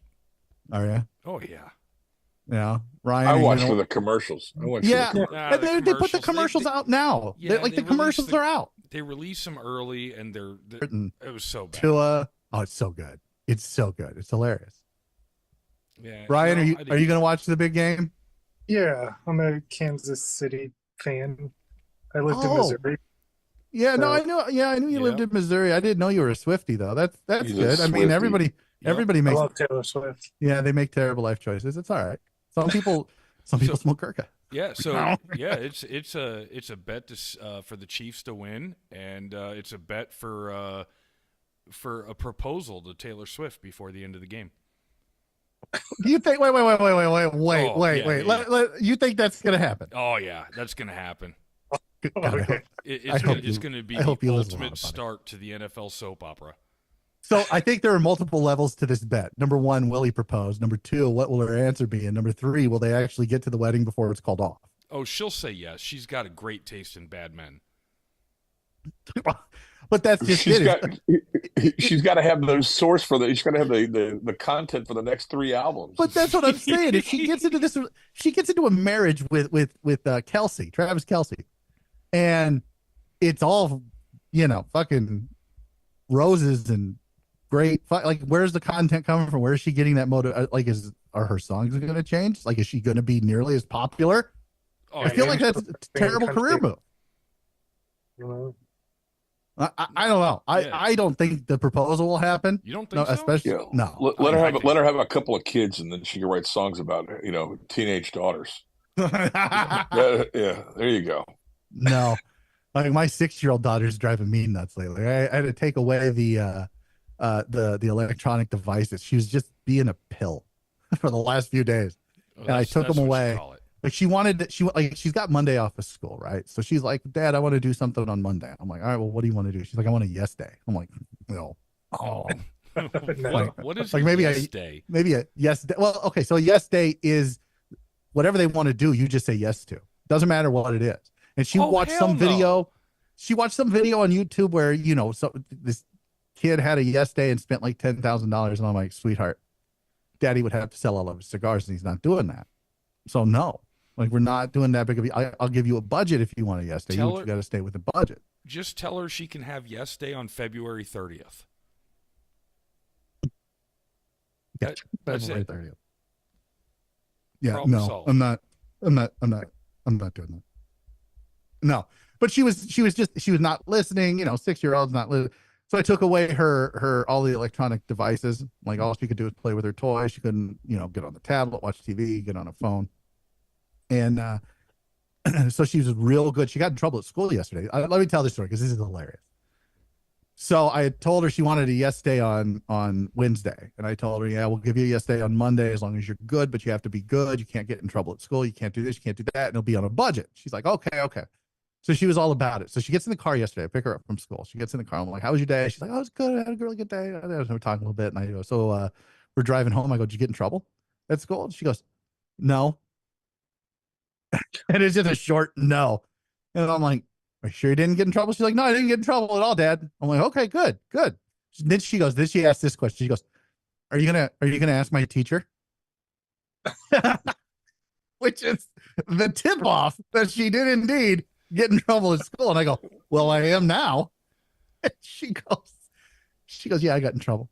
I go, for what? What did you do? She's like, I was out of my seat because they don't have desks. It's first grade. They're on tables. Like I had a desk in first grade. You sat in the fucking desk. You didn't move until it was recess or lunch or whatever. There's these big long tables in her fucking classroom. She's like, well, I got out of my seat and I went over to one of my friends and they were doing something and Mrs. Weber saw me and I ran back. So I got in trouble for being out of my seat and running. I'm like, all right, well, actions have consequences, did the dad thing and took it all the way. So today she's like, she gets in the car. I pick her up. She's like, I didn't get in trouble. I'm like, I would fucking hope not. Like minimum expectation. Like you go to school to learn, not get in trouble and screw around. She's like, yeah. She's like, can I have my stuff back? Can I have my electronic devices back? I'm like, no, what? No, absolutely not. No. I'm like, if you're good the rest of the night, maybe I'll give them to you tomorrow. So she's really good. Like her and the wife went shopping when, earlier and then, came home and the wife's like, she was really good. Well, she was out. Like we were out. She didn't do it. I'm like, all right, you have electronic devices back. It's my daughter. It's my baby girl. You're just being a dad of daughters. That's all. You give in. There's no hold out as long as you can. You want to talk a tough game, but no, sorry, dude. I feel like if it was a boy, I'd be like, no, you little shit. Absolutely not. Fuck right off. But it's my daughter. I'm gonna give her whatever she wants. You can give a boy an empty cardboard box and a knife and or a wooden spoon or whatever and be like, that's all you need, so. Well, I mean, I don't know about you guys. Like Nimmer, do you have any brothers or sisters? Yeah. Brothers. Yes. No sisters. All brothers, no sisters. So I have one brother who's 15 months younger than I am, and I have a sister who's like 9 years younger. So I have a brother. I never played with my sister. She's 9 years younger. Like I think she's married. I don't know, a couple kids, something. But my brother and I would grow up playing together. Like we were never bored. She's always bored because she doesn't have another sibling. She's always like, somebody play with me. And I'm like, I can't. Why? I'm writing a review for a cigar. She's like, oh, I hate your cigars. I'm like, yeah, I know. So does your mom, but for different reasons because these cost a lot of money. She's like, whatever. Sell your cigars, Dad. I'm like, no. Absolutely not. Tim, you've got a sister, right? I do. I think we're 7 years apart, and we don't really have too much of a relationship. We get along. That's about the extent of that. Yeah, it was me and my sister too. Yeah, but you podcast with your sister. Yeah, I do. But that whole concept was a way to bond with the family and try to mend those relationships. So it's gotten better. We obviously talk a few times a month compared to the years prior. We would talk maybe once a year. Yeah. Ryan, brothers, sisters? Yeah, I have a brother and a sister. My brother's he's like 2 years younger than me. So we grew up together. We were friends.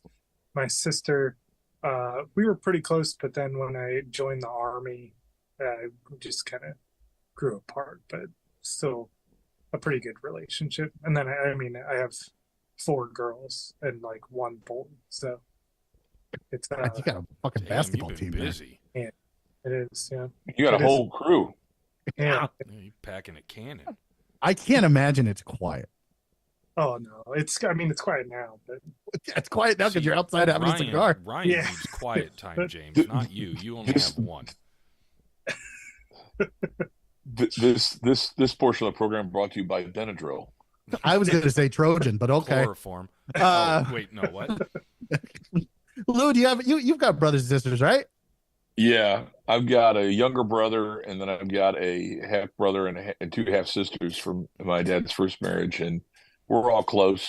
And they're like brother sisters. I say I got 2 brothers, 2 sisters. So They're older, but we're still close, and they live in different parts of the country. But yeah, we get together every now and then, and stay connected through social media and whatnot. But yeah, And I asked this question to ask this question.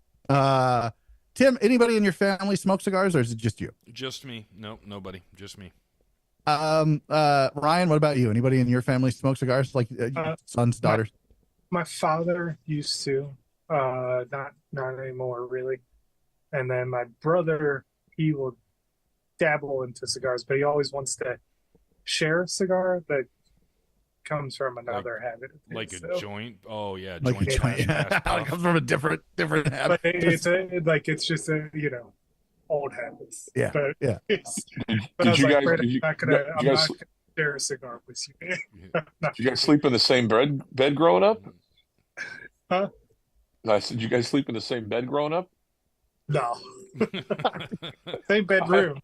Yeah, that's all right. That's okay. Yeah, But I mean, yeah. I rarely share cigars. If somebody wanted to share a cigar with me, I have to look at them a little. If I just have one, I don't know about that. Yeah, that's Yeah. every time. I was like, you can just have a cigar, man. Yeah, like here, like it's not that expensive. Here you go. So, Lou, I know that the Lure brand was sparked by the memory of your father who smoked cigars, and it's a great story. Go to lurecigars.com. Is that right? That's right. If you want to check out the rest of the story. So I know your dad smoked cigars, and that had a big impact on you. Obviously, you smoke cigars. Does anybody else in your family smoke cigars? My brother used to, but he would smoke cigarettes too, and so he went and to get healthy, and he stopped smoking cigarettes. He ended up taking Chantix, and so it like basically changes your chemistry to where tobacco tastes really bad, like really, really foul. Yep. And so he was successful in stopping smoking cigarettes, and he just does not enjoy tobacco anymore, and so it's not something that he enjoys, which I think would be just terrible from my perspective. I have my limited vices I still enjoy, and tobacco is one of them. So I don't ever want to touch that stuff. That would be bad. But Yeah. my dad, of course, was the kind of inspiration and the spirit behind the brand of Lure. But I have some nephews and some cousins that will smoke, and so when Tallahassee, as you know, James, is not on the way to anywhere. And everybody thinks that, because we live in Florida, we're right next door to Disney World. But, when people do come to town, and if they do make a visit to the town, I always, I'm going to be smoking. So you can hang out on my porch. And if you want to smoke a cigar, great. So I'm always willing to share and try things. But extended family, maybe a few here and there, but nobody else immediately close. No. Nimmer, anybody in your family smoke cigars, or was this something you picked up when you that used to smoke cigars? He I think it was the Croix d'Orsay brand, because they're kind of more affordable, sort of the smaller ones. So he used to smoke those. He used to also smoke like cigarettes, like higher end quote unquote cigarettes, like Rothman, Dunhills or Davidoffs or whatever. But that's actually kind of how I got into cigars initially. I was like 15 when I had my first cigar. Because he was like the cool uncle, and he drove a Mercedes, he wore suits, he had cigars, like he had kind of good taste. So, but yeah, he smoked cigars, and I couldn't afford them, but I bought my first cigar that I bought was a H. Upmann Magnum. It's like a 56, 58 ring gauge. And so I remember like it was my entire month's like whatever I could scoop up cash wise, and I just like had that cigar. I like made kind of had 2 puffs out of it, and then just kept it for it lasted a while, but but that was the only one that could afford, because cigars overseas, it's really for people that can afford it. It's not, it wasn't something that you saw very frequently, but smaller cigars were very popular because they were more affordable, and that's why I think in the U.S. we have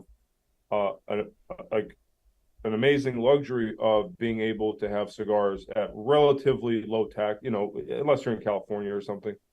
But the average person can afford cigars, and that's like one of the best things. There's no barrier to entry with cigars, or at least it's not that high.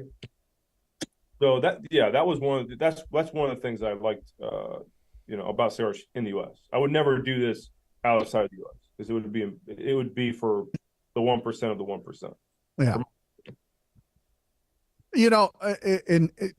All of that to ask this is, we've talked about this on the show a couple times, myself and Tim and Nick, which is most of the friends that we have now are cigar smokers.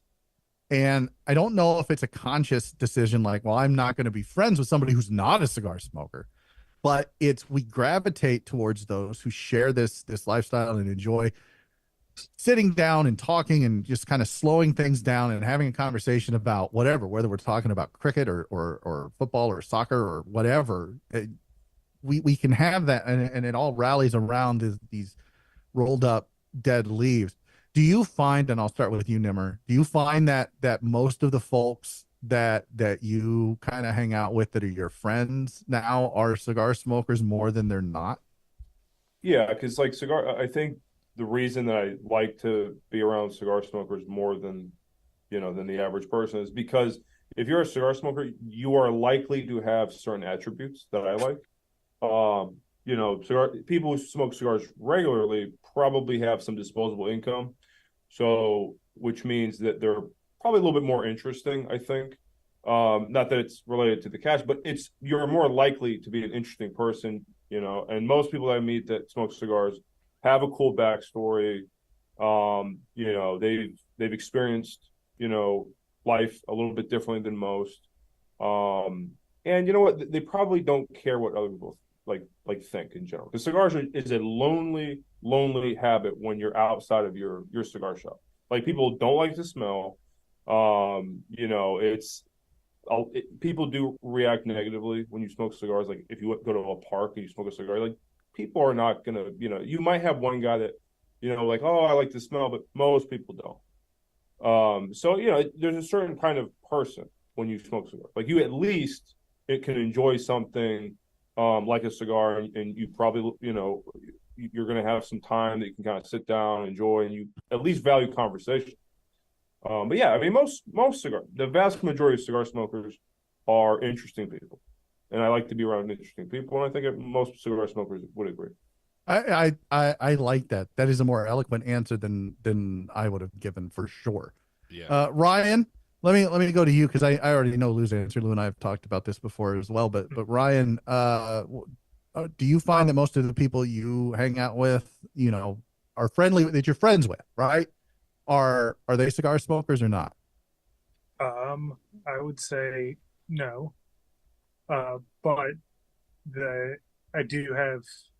So let's take, like, when I lived in Missouri, for example, I met a guy that was into whiskey. I'm into whiskey, so we would get together, we would have dinner, and then we would drink whiskey, talk about it and stuff. Natural progression from there is cigars. I was like, hey, do you ever try cigars? And he's like, I quit cigarettes, and I don't like cigars, but I'm willing to try them because I'm into tasting different things. And that got him into cigars, and he was one of the guys I smoked cigars with all the time. And then once he left the army, he retired. Then another guy from the UK, he doesn't smoke cigars. It's expensive in the UK to smoke cigars, so he would smoke cigars with me, and that was more like that was, like Nimmer said, it was more of a conversation. We would have like 3-hour conversations over like two cigars, and we would talk about whatever. Most of the times about like politics and stuff like that. But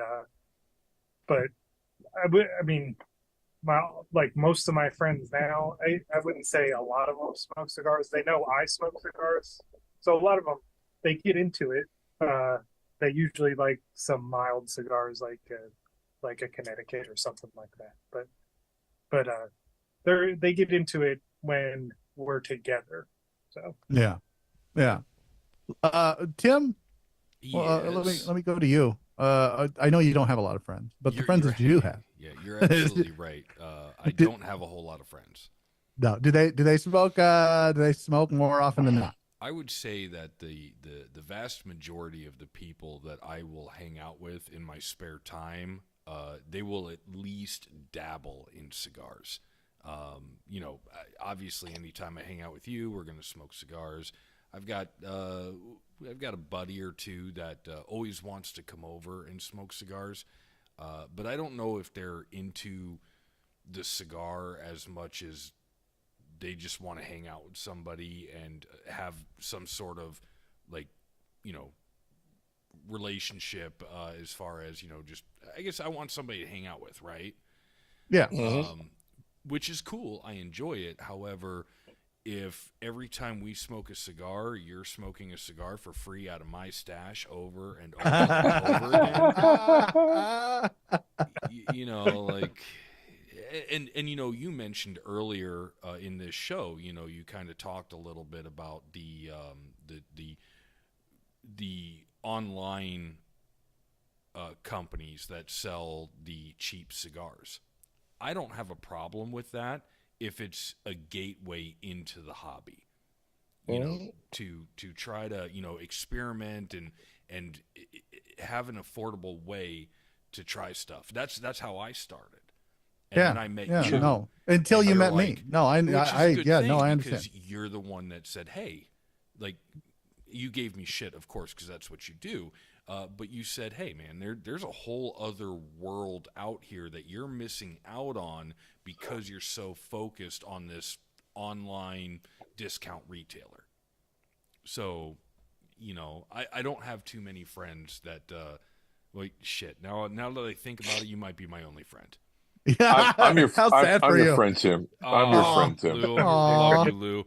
Lou, I just supported you. I just made a purchase of some the Big Sur?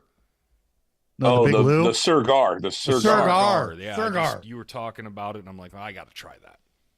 Yeah, I appreciate that, and I hope you'll enjoy it. I know you will. So alone, you'll enjoy it alone because nobody smokes with you. That's right. No, that's right.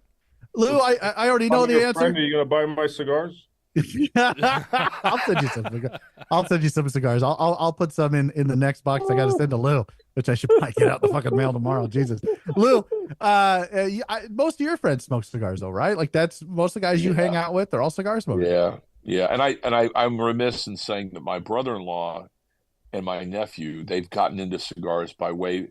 I can't say I was the gateway person to that, but they have gotten into cigars in the last year also, and we'll hang out at family gatherings and whatnot. And what's funny is that they started smoking flavored cigars like the Fat Bottom Betty and the Leather Rose, and the last cigar my dad smoked on his 90th birthday was a Leather Rose. So I'm plagued by the fact of I gotta celebrate his memory in the sense that the last cigar he smoked I'll have to keep Leather Rose. I got to watch, I can't badmouth it because he really enjoyed it and he loved that cigar, and that's fine. But they have in the short period of time of smoking flavored cigars, my nephew has gone beyond that now. And so now he's found the mail order, lower cost, higher volume opportunities in the 5-packs and these other things from the mail order companies, and he's smoking a lot of different brands and trying different things and finding what he likes.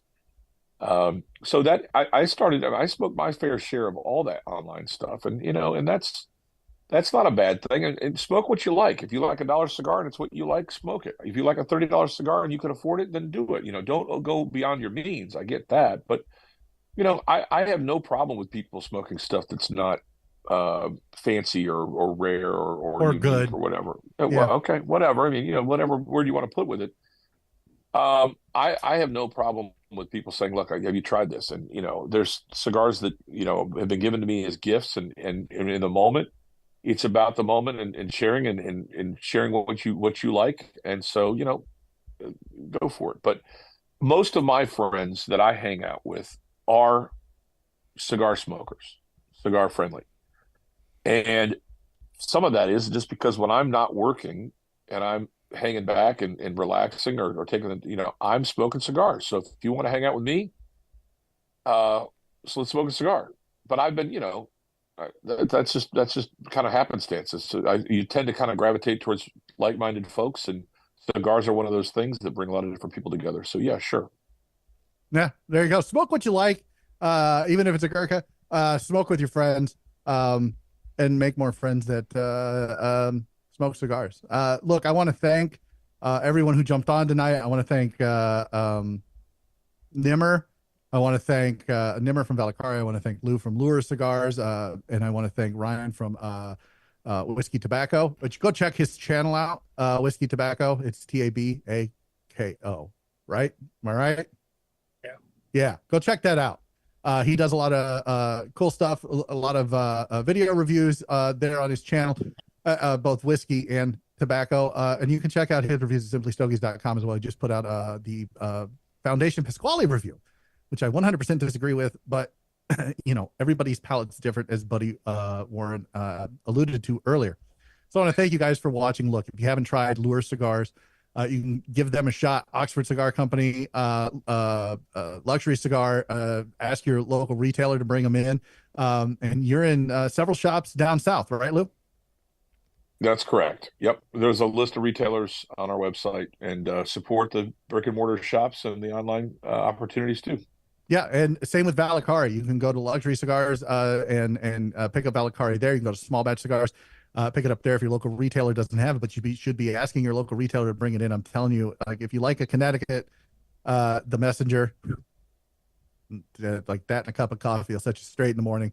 And then you can get a full list of retailers, ValakariCigars.com. Is that right, Nimmer? I think he was shaking his head yes. So yeah, there you go. Okay. I just want to make sure.